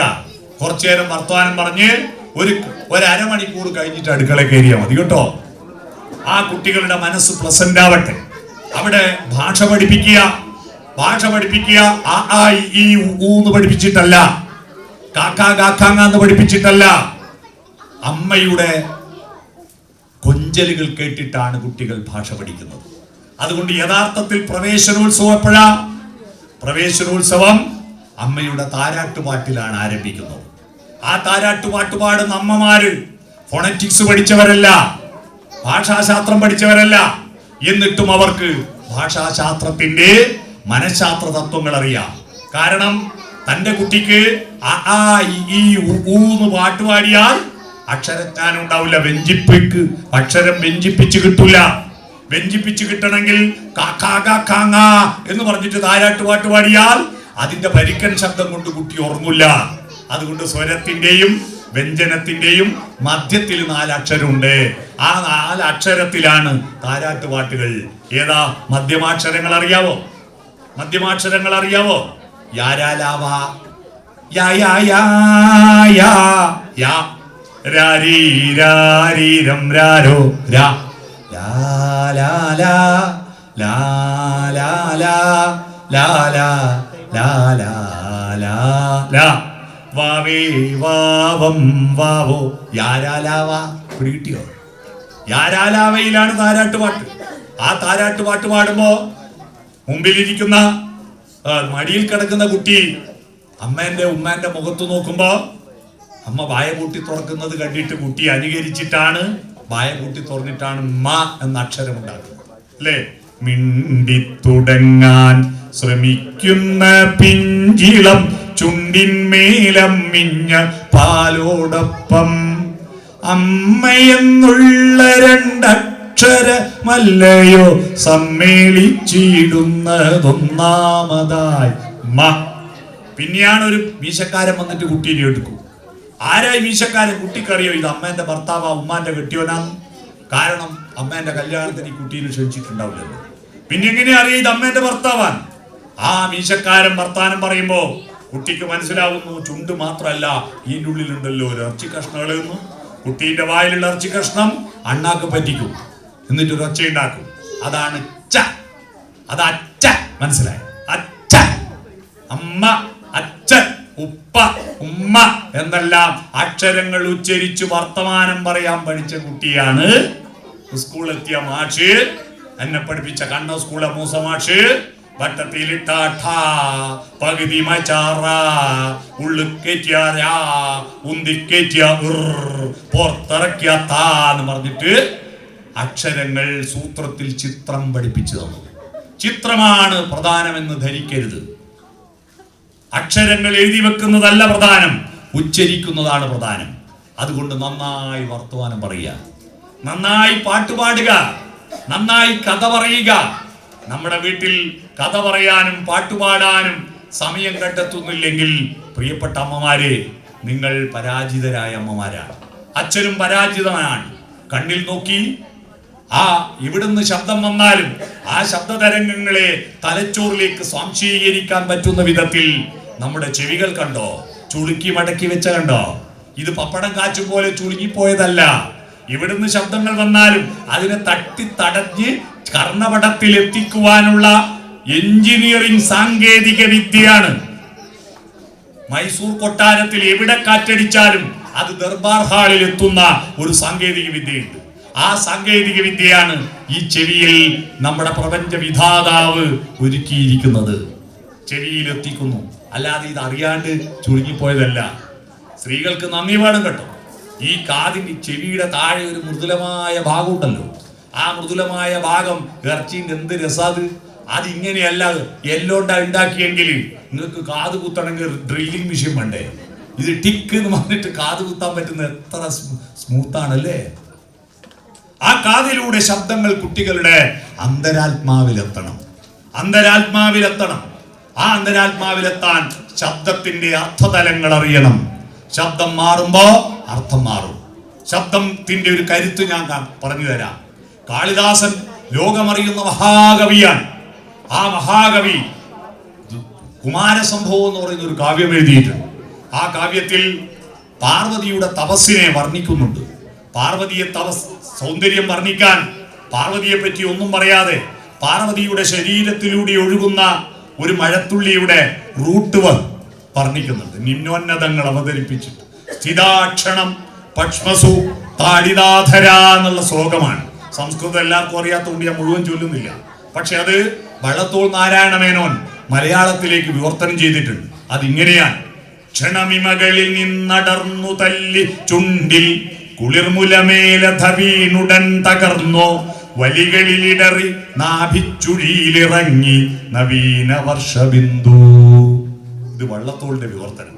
എന്നാൽ നമുക്കത് നാദത്തിലാക്കിയാൽ യേശുദാസിന്റെ ശബ്ദത്തിൽ ദേവരാജൻ മാഷ് ചിട്ടപ്പെടുത്തി വയലാർ എഴുതി തന്നത് നിങ്ങൾ കേട്ടിട്ടുണ്ടോ? നമ്മുടെ അതിന്റെ ആസ്വാദ്യത മാറുന്നത് ശ്രദ്ധിച്ചോളൂ. അതിങ്ങനെയാണ്: കൺപീലികളിൽ തങ്ങി ചുണ്ടിലെ കമല കൂമ്പുകൾ നുള്ളി മാറിൽ വീണ് തകർന്നു ചിതറി മൃദുരോമങ്ങളിലിടറി പൊക്കിൽ കുഴിയിൽ തടാകമായൊരു പവിഴമലത്തുള്ളി പണ്ടു ശ്രീ പാർവതിയെ പോലെ നിന്നെയും പുഷ്പിണിയാക്കി പനി നീർമഴ പൂമഴ തേന്മഴ എന്ന പാട്ട്. നമുക്ക് ആസ്വാദ്യത കൂടുതൽ ഏതാ? ഇപ്പൊ കേട്ടതാണ്. എന്തുകൊണ്ടാണ്? അതിൽ നാദമുണ്ട്. കാവ്യം ശ്രാവ്യമാണ്, ചെവി കൊണ്ട് കേൾക്കണം. അതുകൊണ്ടാണ് നമ്മുടെ പുരാണങ്ങളെല്ലാം പാട്ടുകളാണ്. രാമായണം കാവ്യമാണ്, മഹാഭാരതം കാവ്യമാണ്. ആ കാവ്യങ്ങൾ കുട്ടികളെ കേൾപ്പിക്കണം. അവരുടെ കണ്ണുകളിൽ നോക്കണം. മക്കളുടെ കണ്ണുകളിൽ നോക്കിയില്ലെങ്കിൽ പറ്റിയ ആപത്ത് നമ്മുടെ മഹാഭാരതം കഥ നമ്മളോട് പറയുന്നു. മഹാഭാരത യുദ്ധത്തിന് കാരണം എന്താ? കണ്ണിൽ നോക്കാത്തൊരമ്മയാണ്. 100 മക്കൾ വൃത്തികെട്ട് പോയതിന്റെ കാരണം എന്താ? ഗാന്ധാരം അറിയാവോ? കാണ്ഡഹാർ പഴയ ഗാന്ധാരത്തിന്റെ സുബലിന്റെ മകളെ ഗാന്ധാരിയെ ധൃതരാഷ്ട്ര വിവാഹാന്വേഷണം നടത്തുമ്പോ അദ്ദേഹത്തിൽ കണ്ണു കാണാത്ത ആളാണെന്ന് ഗാന്ധാരിയോട് പറഞ്ഞില്ല. കാരണം വലിയ പൈസക്കാരനല്ലേ, ലോകമറിയപ്പെടുന്ന വലിയ രാജാവാണ്. അതുകൊണ്ട് വിവാഹത്തിന് സമ്മതിച്ചു. വിവാഹ പന്തലിൽ കയറിയപ്പോഴാണ് ഇയാൾ തപ്പിത്തടച്ച് കയറുമ്പോഴാണ് ഗാന്ധാരിക്ക് മനസ്സിലായത് തന്റെ ഭർത്താവ് അന്ധനാണെന്ന്. തന്നെ പറ്റിച്ചതിലുള്ള പ്രതിഷേധ സൂചകമായി ഗാന്ധാരി തന്റെ മന്ത്രകോടി പിച്ചി ചീന്തി കണ്ണ് കെട്ടിയിട്ട് പറഞ്ഞു, എന്റെ ഭർത്താവിന് കാണാത്ത ലോകം എനിക്കും കാണണ്ട. അങ്ങനെ ഭർത്താവും ഭാര്യയും കണ്ണു കാണാതെ നടന്നു. 100 മക്കളെ പെറ്റു. ഒന്നിനെ പോലും അച്ഛനും കണ്ടില്ല, അമ്മയും കണ്ടില്ല. യഥാർത്ഥത്തിൽ ഒരു ഭാര്യ ചെയ്യേണ്ടത് എന്താ? ഭർത്താവിന്റെ കണ്ണാവണ്ടേ? ഭർത്താവിന്റെ കണ്ണ്. പഴയ ഒരു പാട്ടോർമ്മയില്ലേ നിങ്ങൾക്ക്? അന്ധനായിരിക്കുന്ന ഒരാൾ പാടുമ്പോ, കൺമണി നീയൻ കരം പിടിച്ചാൽ കണ്ണുകളെന്തിനു വേറെ, എനിക്ക് കണ്ണുകളെന്തിനു വേറെ. ഇപ്പൊ ഭാര്യ എന്താ പാടണ്ടേ? കാണാനുള്ളത് കരളിൽ പകരാൻ, കാണാനുള്ളത് കരളിൽ പകരാൻ ഞാനുണ്ടല്ലോ ചാരേ കണ്ണായി, ഞാനുണ്ടല്ലോ ചാരേ എന്ന് പാടേണ്ടതിന് പകരം കണ്ണും കെട്ടി നടന്നു. കുട്ടികളെ അച്ഛൻ നോക്കിയില്ല, അമ്മ നോക്കിയില്ല. സുയോധനൻ, എന്ന് പറഞ്ഞാൽ എന്താ? നല്ലത് എന്നാ. അതെന്റെ പേര് സുരേഷ് ബാബു ആയതുകൊണ്ട് പറഞ്ഞല്ല കേട്ടോ. എന്ന് പറഞ്ഞാൽ നല്ലതെന്ന അർത്ഥം. ആ സുയോധനൻ ദുര്യോധനായി, ദുശാസനായി, ദുശ്ശളയായി. എങ്ങനെ? മക്കളുടെ കണ്ണിൽ നോക്കാൻ അമ്മക്ക് കഴിഞ്ഞില്ല. അവസാനം കംപ്ലീറ്റ് പോയി. രാജ്യവും പടയാളികളെല്ലാം പോയതിനു ശേഷമാണ് ദുര്യോധനന്റെ ശരീരത്തിലേക്ക് ഈ കണ്ണിന്റെ ശക്തി ആവാഹിക്കാൻ ഒരു തവണ മാത്രം കണ്ണിന്റെ കെട്ടഴിച്ചു ഗാന്ധാരി. അപ്പോൾ ദുര്യോധനൻ നിഷ്കളങ്കനായിരുന്നില്ല. അമ്മയുടെ മുന്നിൽ നാണക്കേട് കൊണ്ട് മുട്ടിനു മേലെ അരക്ക് താഴെ ഒരു ട്രൗസർ ഉടുത്തിട്ടാണ് നിന്നത്. എന്ന് പറഞ്ഞാൽ ട്രൗസറിൽ അന്നത്തെ കച്ചയിട്ടിട്ട്. അതുകൊണ്ട് ഗാന്ധാരിയുടെ കണ്ണിന്റെ ശക്തി ആ ഭാഗത്ത് മാത്രം കൊണ്ടില്ല. അങ്ങനെയാണ് ഭീമൻ ഗതിയെടുത്തിട്ട് ദുര്യോധനന്റെ തുടകളിൽ ആഞ്ഞടിച്ചിട്ട് അവനെ കൊന്നത്. ആ കണ്ണിന്റെ ശക്തി നിങ്ങളുടെ അമ്മമാരെ നിങ്ങളുടെ കണ്ണുകളിലുണ്ട്. നിങ്ങളുടെ കണ്ണിൽ അപാര ശക്തിയുണ്ട്. ആ ശക്തി കുട്ടികളിലേക്ക് ആവാഹിക്കൂ. അതാ മാതൃത്വം. ആ കുട്ടികളിലേക്ക് കണ്ണിന്റെ ശക്തി ആവാഹിക്കുക. ആ കുട്ടികൾ അവർ ദൈവത്തിന്റെ ലോകത്തിലേക്ക് കൈപിടിച്ചുയർത്താൻ നിങ്ങൾക്ക് കഴിയും. അതിന് വേണ്ടത് അവരുടെ ഭാഷ അക്ഷരങ്ങളുടെ കൂട്ടത്തിൽ ആർദ്രത കൊടുക്കുക, കവിത കൊടുക്കുക, കഥ കൊടുക്കുക. ഇത് കൊടുക്കാതെ അവന് ഭക്ഷണം കൊടുക്കുക, കിങ് കൊടുക്കുക, ബിസ്ക്കറ്റ് കൊടുക്കുക, മുല കൊടുക്കുക, ബിരിയാണി കൊടുക്കുക. ഇത് കൊടുത്ത് അവസാനം എന്തായി? ഇപ്പൊ നോക്കൂ, നമ്മുടെ കുട്ടികള് എന്തൊരു ബുദ്ധിയുള്ള കുട്ടികളാ. ആമയും മുയലും പന്തയം വെച്ച കഥ കേട്ടിട്ടുണ്ടോ? ലോകത്ത് ഏറ്റവും കൂടുതൽ കുട്ടികൾ കേട്ട കഥയാണ് ആമയും മുയലും പന്തയം വെച്ചത്. ആമയും മുയലും പന്തയം വെച്ചു. രണ്ടുപേരും ഓടാൻ തുടങ്ങി. മുയൽ കുറെ അപ്പുറത്തെത്തിയപ്പോ ആമ തിരിഞ്ഞു നോക്കിയപ്പോ ആമ വളരെ ദൂരെയാ, ഫാറവേ. അപ്പൊ മുയൽ വിചാരിച്ചു ഒന്ന് വിശ്രമിച്ചു പോകാം. വിശ്രമിച്ച് ഉറങ്ങിപ്പോയി. ഉറക്ക് തെളിയുമ്പോ ആമ പോയി സമ്മാനം വാങ്ങി തിരിച്ചു പോകും. എന്നിട്ട് മാഷ് പറയും, അലസന്മാർ പരാജയപ്പെടും, പരിശ്രമശാലികൾ വിജയിക്കും. കഥ തീർന്നു അല്ലേ? എന്നാ നമുക്ക് ആ കഥയെ ഒരു പുതിയ കഥയാക്കാം. ആമ എന്ന് പറയുന്നത് നമ്മുടെ മനുഷ്യന്റെ ശരീര, മുയലെന്ന് പറയുന്നത് മനസ്സാ. മനുഷ്യന്റെ ശരീരം ആമയെ പോലെ മെല്ലെ വളരും. നിങ്ങളെല്ലാം പ്രസവിച്ചിട്ട് ഈ കുഞ്ഞ് വളർത്തിയെടുക്കാൻ എത്ര കാലെടുത്തു? എന്നാ പശുവിനെ നോക്കിയ, പശു പ്രസവിച്ചാൽ അരമണിക്കൂർ കൊണ്ട് എണീറ്റോളൂ. നമ്മളെ കുട്ടി അരമണിക്കൂർ പോയിട്ട് 6 മാസം കഴിഞ്ഞാൽ ദോശ മറച്ചിടും. കുമ്പിട്ട് കിടക്കാൻ 6 മാസമാവും. LKG പോകുമ്പോ, അംഗനവാടി പോകുമ്പോ 3 വയസ്സാവും. 3ാമത്തെ വയസ്സിൽ പശു പ്രസവിച്ചിട്ട് ഒരമ്മയായിട്ടുണ്ടാവും അല്ലേ? ഒരമ്മയായിട്ടുണ്ടാവും. നമ്മളെ കുട്ടി കുഞ്ഞുമോള, ശരീരം വലിയ വളരൂ, പക്ഷെ മനസ്സോ മനസ്സൊരു മൊയിലിനെ പോലെ കുതിച്ചു വായു. ഈ കുട്ടികളെ വർത്താനം കേട്ടിട്ടുണ്ടോ? എന്തെല്ലാ പറയാ, എന്തെല്ലാ ചോദിക്കുക, എന്തെല്ലാ അഭിപ്രായം. ഭയങ്കരമാണ് അവരുടെ മനസ്സ്. മൊയിലിനെ പോലെ കുതിക്കും. പക്ഷേ ഒരു നിശ്ചിത പ്രായം കഴിയുമ്പോൾ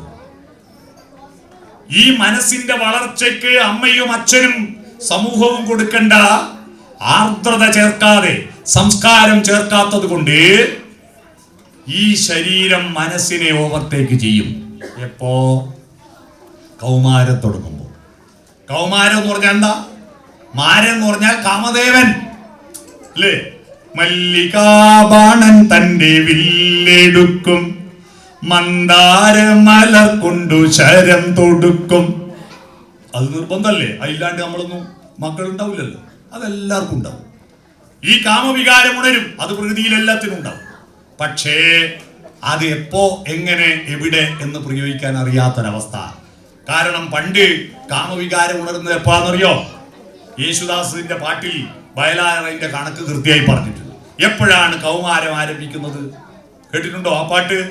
200 പൗർണമി ചന്ദ്രികകൾ, 200 പൊന്നരയന്നങ്ങൾ, കുളിരുമായി നിന്റെ കൗമാരത്തിന്റെ കിളിവാതിൽ കീരുകീരെ തുറന്നു നോക്കി. 200 പൗർണമി ചന്ദ്രികകൾ കാണുമ്പോൾ അതെപ്പോഴാ? 1000 പൂർണ്ണയന്ത്രന്മാരെ കാണുന്നത് 84 വയസ്സിൽ. 200 പൂർണ്ണയന്ത്രന്മാരെ കാണുമ്പോൾ 17 വയസ്സാവും.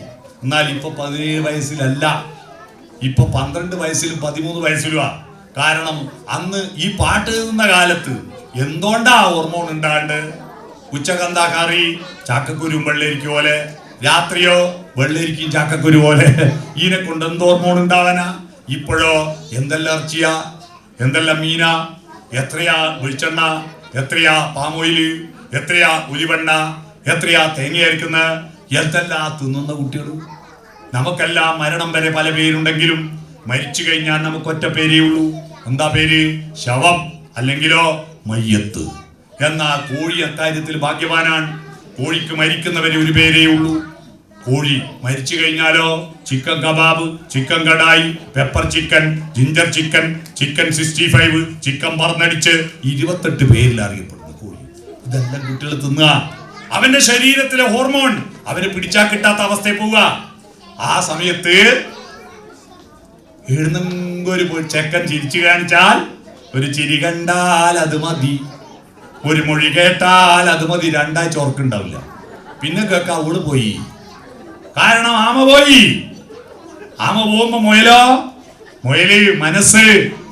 അല്ല മോളെ, അല്ല മോനെ, എന്നെ പോറ്റി വലുതാക്കി അച്ഛനില്ലേ, അമ്മയില്ലേ, നാട്ടുകാരില്ലേ, അവരെക്കാൾ പ്രധാനമാണോ എഴുന്നെങ്കിലും ഒരു കണ്ണുകൊണ്ട് ഉരുക്കി കാണിച്ചോ എന്ന് പറയാനുള്ള മനസ്സാകുന്ന മുയല് കിടന്നുറങ്ങി.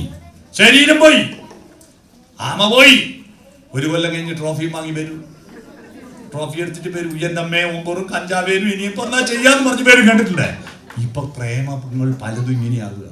ഞാൻ പ്രേമത്തിനെതിരല്ല, പക്ഷെ പ്രേമങ്ങൾ മുഴുവൻ ശരീരത്തോടുള്ള ആസക്തിയാകുന്ന കാമമായി മാറുന്നു. ആത്മാവിനെ പ്രേമിക്കുന്നവരില്ല. ഒരു കവിത ചൊല്ലിയിട്ട് പ്രേമിക്കുന്നവരല്ല. പകരം പണ്ട് ഞങ്ങളുടെയൊക്കെ ബാല്യത്തില്, ഞങ്ങളൊക്കെ പഠിക്കുന്ന കാലത്ത് പ്രേമിക്കുന്ന പെണ്ണിന്റെ ശരീരത്ത് തൊടാതെയായിരുന്നു. തരളക പോലങ്ങൾ നുള്ളി നോവിക്കാതെ തഴുകാതെ ഞാൻ നോക്കി നിന്നു, അല്ലെ? നിന്നു ഞാനുമൊരന്യനെ പോൽ, വെറുമന്യനെ പോൽ.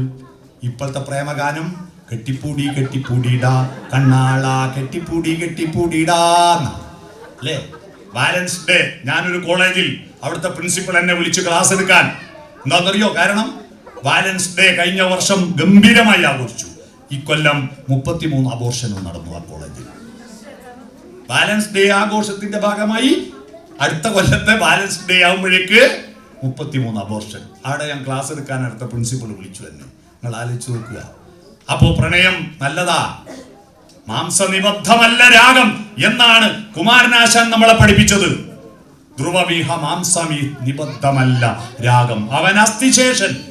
ആര്? മദനൻ അസ്ഥിശേഷൻ. അവന്റെ ശരീരത്തിൽ മാംസങ്ങളൊന്നുമില്ല, എങ്കിലും അവൻ അവളെ ആഞ്ഞു നോക്കിടുന്നു. ധ്രുവവിവാഹ മാംസ നിബദ്ധമല്ല രാഗം. എന്നാൽ ഇപ്പോ മാംസത്തിൽ അധിഷ്ഠിതമായ ശരീരത്തെ മാത്രം മതി. ആ ശരീരത്തെ വേറൊരുത്തം കൊണ്ടുപോയി എന്ന് അറിയുമ്പോ അതിനെ കുത്തിക്കൊല്ലുക, അതിന്റെ മേലെ ആസിഡ് ബൾബ് ഒഴുതെറിയുക, അതിനെ തീ കൊളുത്തി കൊല്ലുക. കാരണം ശരീരത്തെയാണ് പ്രേമിക്കുന്നത്. മനസ്സ് കിടന്നുറങ്ങരുത്. പ്രവേശനോത്സവത്തിലേക്ക് മലയാള ഭാഷയിലേക്ക് നയിക്കുന്നത് കേവലം നാട്ടിൽ പോയ വർത്താനം പറയാൻ മാത്രമല്ല കേട്ടോ, നാട്ടിൽ പോയ ബസിന്റെ ബോർഡ് വായിക്കാൻ മാത്രമല്ല കേട്ടോ. മലയാള ഭാഷയിലേക്ക് നയിക്കുന്ന എന്തിനാ? നമ്മുടെ ഭാഷയ്ക്ക് ഒരു ആർദ്രതയുണ്ട്, ഒരു സൗന്ദര്യമുണ്ട്.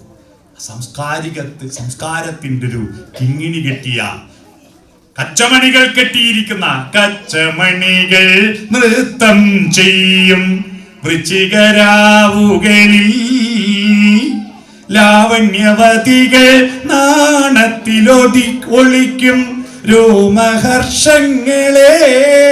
നിങ്ങൾ ദൂതുപോയൊരു സരോവരത്തിലൻ ദേവിയുണ്ടോ ദേവി,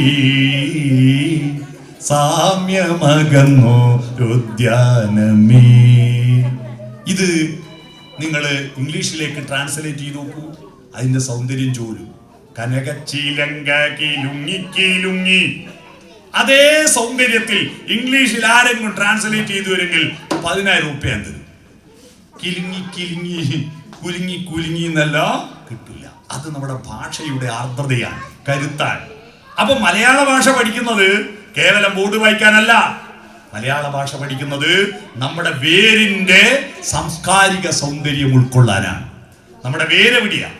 ഏത് ധൂസര സങ്കല്പങ്ങളിൽ വളർന്നാലും, ഏത് യന്ത്രവൽകൃത ലോകങ്ങളിൽ പുലർന്നാലും, മനസ്സിലുണ്ടാവട്ടെ ഗ്രാമത്തിൻ വിശുദ്ധിയും മണവും മമതയും ഇത്തിരി കൊന്നപ്പൂവും എന്ന വൈലോപ്പള്ളിയുടെ വരികളില്ലേ? ആ ഇത്തിരി കൊന്നപ്പൂവ് എന്താ? ചെമ്പരത്തി പൂവ് പറയാഞ്ഞ്, തെച്ചിപ്പൂവ് പറയാഞ്ഞ്, എന്താ കൊന്നപ്പൂവ് മാത്രം പറഞ്ഞത്? കൊന്നപ്പൂവിന്റെ പ്രത്യേകത അറിയുമോ? പ്രതിസന്ധിയിലും പുഞ്ചിരിക്കാൻ മനുഷ്യന് കരുത്തു കൊടുക്കുന്നു കൊന്നപ്പൂവ്. മഴക്കാലത്തും വസന്തകാലത്തും വിരിയുന്ന പൂവല്ല കൊന്നപ്പൂവ്. വേനൽ ചൂടിൽ ഉരുകിയ മണ്ണിൽ പേരിറങ്ങി കണിക്കൊന്ന പൂത്തു. വേനൽക്കാലത്ത് വിരിയുന്ന കൊന്നപ്പൂവ് മനുഷ്യനോട് ചിലത് പഠിപ്പിക്കുന്നുണ്ട്. നിന്റെ പ്രതിസന്ധിയിലും എല്ലാം നേരെയായിട്ട് ടൂറ് പോവാം, എല്ലാം നേരെയായിട്ട് പുഞ്ചിരിക്കാം, എല്ലാം നേരെയായിട്ട് പാട്ട് പാടാമെന്ന് വിചാരിച്ചാൽ മരണം വരെ പാടാൻ പറ്റില്ല. പാടേണ്ട സമയത്ത് പാടണം. മരണങ്ങൾ ഉണ്ടാകാം, രോഗങ്ങൾ ഉണ്ടാകാം, പ്രയാസങ്ങൾ ഉണ്ടാകാം, അതപ്പോ നേരിടാം എന്നല്ലാതെ എല്ലാം ശരിയായിട്ട് മനസ്സിന് സ്വാസ്ഥ്യം ഉണ്ടാകുന്ന കാലത്ത് മാത്രം പാട്ടുപാടാൻ തയ്യാറാവരുത്. എപ്പോഴും പാടുക. ലോകത്തെ ഏറ്റവും കൂടുതൽ ആയുർദൈർഘ്യമുള്ളവരുടെ നാട് ഏതാണെന്നറിയുമോ? ജപ്പാനിലെ ഒഗിമി ഗ്രാമമാണ്. ആ ഒഗിമി ഗ്രാമത്തിൽ 3 പേർ ആ ആയുർദൈർഘ്യത്തെ പറ്റി പഠിക്കാൻ പോയിട്ട് തയ്യാറാക്കിയ ഒരു പുസ്തകമുണ്ട്. ആ പുസ്തകം നിങ്ങളെല്ലാം ഒന്ന് വായിക്കണം. ആ പുസ്തകത്തിന്റെ പേര് ഇക്കിഗായി എന്നാണ്. ഇക്കിഗായി. ആ പുസ്തകത്തിൽ അവരന്വേഷിച്ചു, അവിടുത്തെ ഭക്ഷണമാണോ, അവിടുത്തെ മരുന്നാണോ, അവിടുത്തെ കാലാവസ്ഥയാണോ, അവിടുത്തെ പ്രകൃതിയാണോ? ഒന്നുമല്ല. അവരെല്ലാം ഭക്ഷണം കഴിഞ്ഞ ഉടനെ ഡാൻസ് കളിക്കും. എല്ലാ ദിവസവും തമാശ പറഞ്ഞ് പൊട്ടിച്ചിരിക്കും. മക്കള് തമാശ പറഞ്ഞാൽ മസിൽ പിടിക്കുന്ന അച്ഛനും അമ്മയല്ല.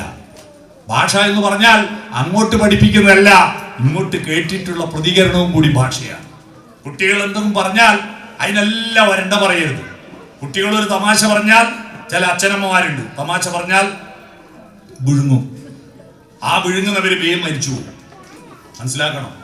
ചിരിക്കാത്തവർ, കരയാത്തവർ. നോക്കിയാട്ട പെണ്ണുങ്ങൾക്ക് ഹാർട്ട് അറ്റാക്ക് വളരെ കുറവല്ലേ? എന്തുകൊണ്ടാ?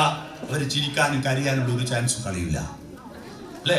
കണ്ണൂർ ജില്ലയിൽ ഒരു മരണപ്പെട്ട വീട്ടിൽ 5 ട്രിപ്പാണ് പെണ്ണുങ്ങൾ കരയേണ്ടത്. അതിന്റെ നിയമം.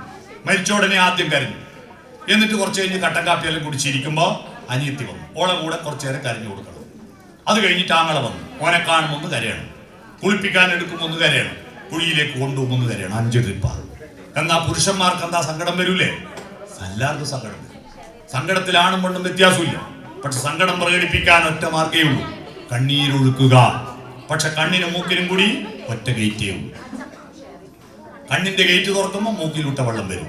അപ്പൊ ഈ ഒച്ച കേൾക്കുമ്പോഴാണ് അടുത്തുള്ള ആൾ അറിയാ എന്തിനാടാ പ്രസിഡന്റ് കരയുന്നു. അതുകൊണ്ട് ഡീസന്റ് പോയി പോകണ്ടെന്ന് വിചാരിച്ചിട്ട് ആണുങ്ങൾ സങ്കടം വന്നാൽ വിഴുങ്ങും, നെറ്റി കെട്ടി ചത്തു. കരയേണ്ടടുത്ത് കരയാനും ചിരിക്കേണ്ടടുത്ത് ചിരിക്കാനും കൂടിയാ മാതൃഭാഷ. മനസ്സിലായോ? ഭാഷ എന്ന് പറയുന്നത് കരയാനും ചിരിക്കാനും ആസ്വദിക്കാനും കൂടിയുള്ള ഭാഷയാണ്. അല്ലാതെ അക്ഷരങ്ങൾ മാത്രമല്ല, വികാരങ്ങളാണ്, ആർദ്രതയാണ്. അത് നമ്മുടെ കുട്ടികളെ പഠിക്കും. കുട്ടികൾ പറയുമ്പോ പ്രതികരിക്കണം. ഹായ് എന്ന് പറയണം, അതെയോ എന്ന് പറയണം. അവൻ പറയുന്നത് കേൾക്കാൻ നമുക്ക് രണ്ട് ചെവിയുണ്ട്. നമുക്ക് അവനോട് പറയാൻ ഒരു നാവേയുള്ളൂ. പറയുന്നതിന്റെ ഇരട്ടി കേൾക്കണം. അത്തരത്തിൽ നല്ല സ്മൂത്തനായ കമ്മ്യൂണിക്കേഷൻ, നിങ്ങളുടെ കമ്മ്യൂണിക്കേഷൻ, നിങ്ങളുടെ വീട്ടിൽ മാതൃഭാഷ വളരാൻ സോഫ്റ്റൻ യുവർ കമ്മ്യൂണിക്കേഷൻ. എങ്ങനെയാ സോഫ്റ്റൻ ആക്കുക? നല്ല പറയലല്ല. SOFTEN. യെസ് എന്ന് പറഞ്ഞാൽ സ്മൈൽ, പുഞ്ചിരിക്കൂ. GST വേണ്ട, പുഞ്ചിരിക്കാൻ GST വേണ്ട. ടാക്സ് വിചാരിച്ചിട്ട് പലതും അനങ്ങാത്തത്. പുഞ്ചിരിക്കൂ, സ്മൈൽ. ഓപ്പൺ ഹേഡ്, ഹൃദയം തുറന്ന് വർത്തമാനം പറയൂ. വർത്തമാനം പറയുമ്പോ ഫോർവേഡ് ലീൻ, മുന്നോട്ട് കുനിയൂ. മക്കളൊന്നും വർത്തമാനം പറയുമ്പോ പരാതി കൊടുക്കാൻ സ്റ്റേഷനിൽ പോയ SI നിൽക്കുമ്പോൾ ഇങ്ങനെ നിൽക്കല്ല. എന്താ മോനെ, ഒന്ന് മുന്നോട്ട് കുനിയൂ. മുന്നോട്ട് കുനിയണം. നിങ്ങളുടെ വീട്ടിൽ വന്ന കുട്ടിയെ നിങ്ങൾ എടുക്കണമെങ്കിൽ, ഞാൻ ജില്ലാ പഞ്ചായത്തിന്റെ സ്റ്റാൻഡിംഗ് കമ്മിറ്റി ചെയർമാനാണ്, ഞാൻ കുനിയില്ല, വാ മോനെ എന്ന് പറഞ്ഞാൽ എനിക്ക് കുട്ടിയെ എടുക്കാൻ പറ്റുമോ? ഞാൻ കുട്ടിയിലേക്ക് താണാലേ കുട്ടി എന്നിലേക്ക് ഉയരും. Forward lean, touch. മക്കളെ തൊടണം, കെട്ടിപ്പിടിക്കണം. കെട്ടിപ്പിടിക്കണം മക്കളെ. അവർക്ക് ചെറിയ പ്രായത്തിൽ കെട്ടിപ്പിടിക്കുമല്ലോ. വാത്സല്യം എന്ന വാക്കിന്റെ അർത്ഥം എന്താ? വത്സം എന്ന് പറഞ്ഞാൽ നെഞ്ചോട് ചേർത്ത് പിടിക്കുന്നതിനാണ് വാത്സല്യം. അല്ലാതെ വാത്സല്യം എന്ന് പറഞ്ഞാൽ അൽഫാമും കിൻഡർ ജോയും അല്ല. നെഞ്ചോട് ചേർത്ത് പിടിക്കണം. ഈ കെട്ടിപ്പിടുത്തം കുറഞ്ഞു വരുമ്പോ കുട്ടികൾക്ക് ഭയങ്കര സങ്കടം വരും. ആ നഷ്ടബോധം നികത്താൻ അവർ നാട്ടിൽ പോയിട്ട് ആരെയും കെട്ടിപ്പിടിച്ച് പീഡന കേസ് പ്രതിയാകുമ്പോൾ നിങ്ങൾക്ക് മനസ്സിലാവും. അതുകൊണ്ട് മക്കളെ കെട്ടിപ്പിടിക്കുക. Touch, eye contact. ഞാൻ നേരത്തെ പറഞ്ഞില്ലേ, കണ്ണിൽ നോക്കി വർത്തമാനം പറയാം. കണ്ണാണ് സൗന്ദര്യത്തിന്റെ ഉറവിടം. കണ്ണിലാണ് കേരളത്തിലെ 1980 മുമ്പ് കേരളത്തിൽ ഏറ്റവും കൂടുതൽ പേര് കണ്ണിലായിരുന്നു. അംബുജാക്ഷി, കമലാക്ഷി, അല്ലേ മീനാക്ഷി. താമരപ്പൂവിന്റെ ഇതള് പോലുള്ളവൾ അംബുജാക്ഷി. മീനിനെ പോലെ പടക്കുന്ന കണ്ണുള്ളവൾ മീനാക്ഷി. വലിയ കണ്ണുള്ളവൾ വിശാലാക്ഷി. വലിയ കണ്ണാണ് സ്ത്രീകൾക്ക് സൗന്ദര്യം. അതാണ് കണ്ണിന് വലിപ്പം കുറവുണ്ടോ സംശയമുള്ളവരാണ് ഇവിടം വരെ ഉണ്ടെന്ന് അറിയിക്കാൻ വരക്കുന്നത്. മനസ്സിലായി? വിശാലാക്ഷി. ആണുങ്ങൾക്ക് ചെറിയ കണ്ണാണ് സൗന്ദര്യം. അതുകൊണ്ട് ആണുങ്ങളെ വിളിക്കും കുഞ്ഞിക്കണ്ണൻ. മനസ്സിലായി? കുഞ്ഞിക്കണ്ണൻ. അതാണ് അല്ലേ? നമ്മുടെ മലയാളത്തിലെ സൂപ്പർ സ്റ്റാറായ ഒരു നടിയും അവളുടെ കണ്ണിന് പക്ഷേ അല്പം വലിപ്പം കുറവാണ്. അവളുടെ പേര് മഞ്ജു വാര്യർ. അതുകൊണ്ടാണ് അതിനേക്കാൾ വലിപ്പവും കണ്ണുള്ള കാവ്യ മാധവന്റെ അടുത്തേക്ക് മറ്റേ വിദ്വാൻ പോയത്. മനസ്സിലായ? അതാ കണ്ണിൽ നോക്കുക, ഐ കോണ്ടാക്ട്. പിന്നെ SOFTEN, നോഡിങ്, തല കുലിക്കുക. വർത്തമാനം പറയുമ്പോ കുതിരക്ക് ജീനി വെച്ച പോലെ ഇങ്ങനെ നിൽക്കല്ല, തലകുലിക്ക് സമ്മതിക്കാൻ തയ്യാറില്ല. അത്തരത്തിൽ നിങ്ങളുടെ കുടുംബ ബന്ധങ്ങൾ ആർദ്രമാക്കുക. അതിലൂടെ മാത്രമേ മലയാള ഭാഷയുടെ ആർദ്രതയുടെ സംസ്കാരത്തിലേക്ക് നിങ്ങൾക്ക് പ്രവേശിക്കാൻ കഴിയൂ. അത്തരത്തിൽ മലയാള ഭാഷയുടെ പ്രവേശനോത്സവം എന്ന് പറഞ്ഞാൽ കേവലം അക്ഷരങ്ങളുടെ പ്രവേശനമല്ല, ആർദ്രതയുടെ, നന്മയുടെ, സൗന്ദര്യബോധത്തിന്റെ, ഉർവരതയുടെ, അനുഭൂതിയുടെ പ്രവേശനോത്സവമാണ് നടക്കുന്നത്. അത്തരത്തിൽ നമ്മുടെ മലയാളികളെല്ലാം ഏത് ലോകത്തായാലും നമ്മുടെ കുടുംബ ബന്ധങ്ങൾ ആർദ്രമാക്കിയെടുക്കുക. അത്തരത്തിൽ മാറ്റിയെടുക്കാൻ നിങ്ങൾ പരിശ്രമിക്കണം. അതിന് ഈ മലയാളം മിഷന്റെ പ്രവർത്തനവും, അതിന് കണ്ണൂരിന്റെ സംസ്കാരം, അത് ഫോക്ലോറാണ്. ഫോക്ലോർ എന്ന് പറഞ്ഞാൽ അറിയില്ലേ? നാടോടി വിജ്ഞാനീയം. ആ നാടോടി വിജ്ഞാനീയം കുട്ടികളെ പഠിപ്പിക്കണം. നാടൻ പാട്ടുകൾ പഠിപ്പിക്കണം. നമ്മുടെ നാട്ടിപ്പാട്ടുകൾ, നമ്മുടെ അരവ് പാട്ടുകൾ, അതൊക്കെ പഠിപ്പിക്കണം. അതൊക്കെ പഠിപ്പിച്ച്, അരവ് പാട്ടുകളും എല്ലാം പഠിപ്പിച്ച് നമ്മുടെ ഫോക്ക്, കണ്ണൂരിന്റെ ഫോക്ക് അല്ലെ, ഫ്രണ്ട്സ് ഓഫ് കണ്ണൂര് ആയ പോരാ, കണ്ണൂരിന്റെ നാടോടി വിജ്ഞാനീയത്തിന്റെ കൂട്ടായ്മയായിട്ട് ഇതിന് മാറാൻ നമ്മുടെ നാടൻ പാട്ടുകൾ, നാട്ടിലെ വാക്കുകൾ, നാട്ടിലെ മാച്ചി എന്താന്ന് കുട്ടികളെ പഠിപ്പിക്കണം. മാച്ചി അറിയാമോ? ചൂലി കണ്ണൂര് മാച്ചിയാ. ആ മാച്ചി എന്താന്ന് പഠിപ്പിക്കണം. ഊതൽ എന്ന വാക്ക് ഇപ്പൊ കേരളത്തിൽ ഒരാൾക്കും അറിയാത്തതാണ്. ഊതല്, പശുവിന്റെ ആലക്കിടുന്ന പലക്കാണ് ഊതൽ എന്ന് പറയാം. ഇപ്പോ അടുപ്പിൽ ഊതൽ മാത്രം ഊതൽ എന്ന വാക്ക് കേരളത്തിൽ നഷ്ടപ്പെട്ടു പോയി. ആ നഷ്ടപ്പെട്ടു പോയ വാക്കുകളെല്ലാം തിരിച്ചു പിടിച്ച് നമ്മുടെ കണ്ണൂരിന്റെ നാടോടി വിജ്ഞാനീയത്തെ ഈ കുട്ടികളിൽ എത്തിക്കാൻ ഉള്ള അംബാസഡർമാരായി നിങ്ങൾക്ക് മാറാൻ കഴിയട്ടെ എന്ന് ആശംസിച്ചുകൊണ്ട് ഈ പ്രവേശനോത്സവത്തിന് എന്നെ ക്ഷണിച്ച ഇതിന്റെ സംഘാടകരോട് നന്ദി പറയുന്നു. ഈ അക്ഷരങ്ങൾ പഠിക്കാൻ തയ്യാറായ ഈ കൊച്ചുകുട്ടികൾ, അവർ നിഷ്കളങ്കരാൻ, ദൈവങ്ങളാൻ. വാക്കുകൾ കൂട്ടിച്ചൊല്ലാൻ വയ്യാത്ത കിടാങ്ങളെ ദീർഘദർശനം ചെയ്യും ദൈവജ്ഞരല്ലോ നിങ്ങൾ. ആ കുട്ടികളാണ് നമ്മുടെ ജീവിതത്തിന്റെ ഒരു പ്രതീക്ഷ. ആ കുട്ടികൾക്ക് നല്ല രീതിയിൽ സാംസ്കാരിക പൂർണിമ ഉണ്ടാക്കാൻ ഇതിലൂടെ കഴിയട്ടെ എന്ന് ആശംസിച്ചുകൊണ്ട് എല്ലാ കുവൈറ്റിലെ മലയാളികൾക്കും ആശംസകൾ അറിയിച്ചുകൊണ്ട് ഒരിക്കൽ കൂടി ഇതിന്റെ സംഘാടകരോടും നന്ദി പറയുന്നു. ഇത്ര നേരം എന്നെ കേട്ടതിന് നിങ്ങളോടും നന്ദി പറഞ്ഞുകൊണ്ട് ഈ പ്രവേശനോത്സവത്തിന് ഒരിക്കൽ കൂടി ആശംസകൾ അറിയിച്ചുകൊണ്ട് ഞാൻ എൻ്റെ ഭാഷണം ചുരുക്കുന്നു. നമസ്കാരം.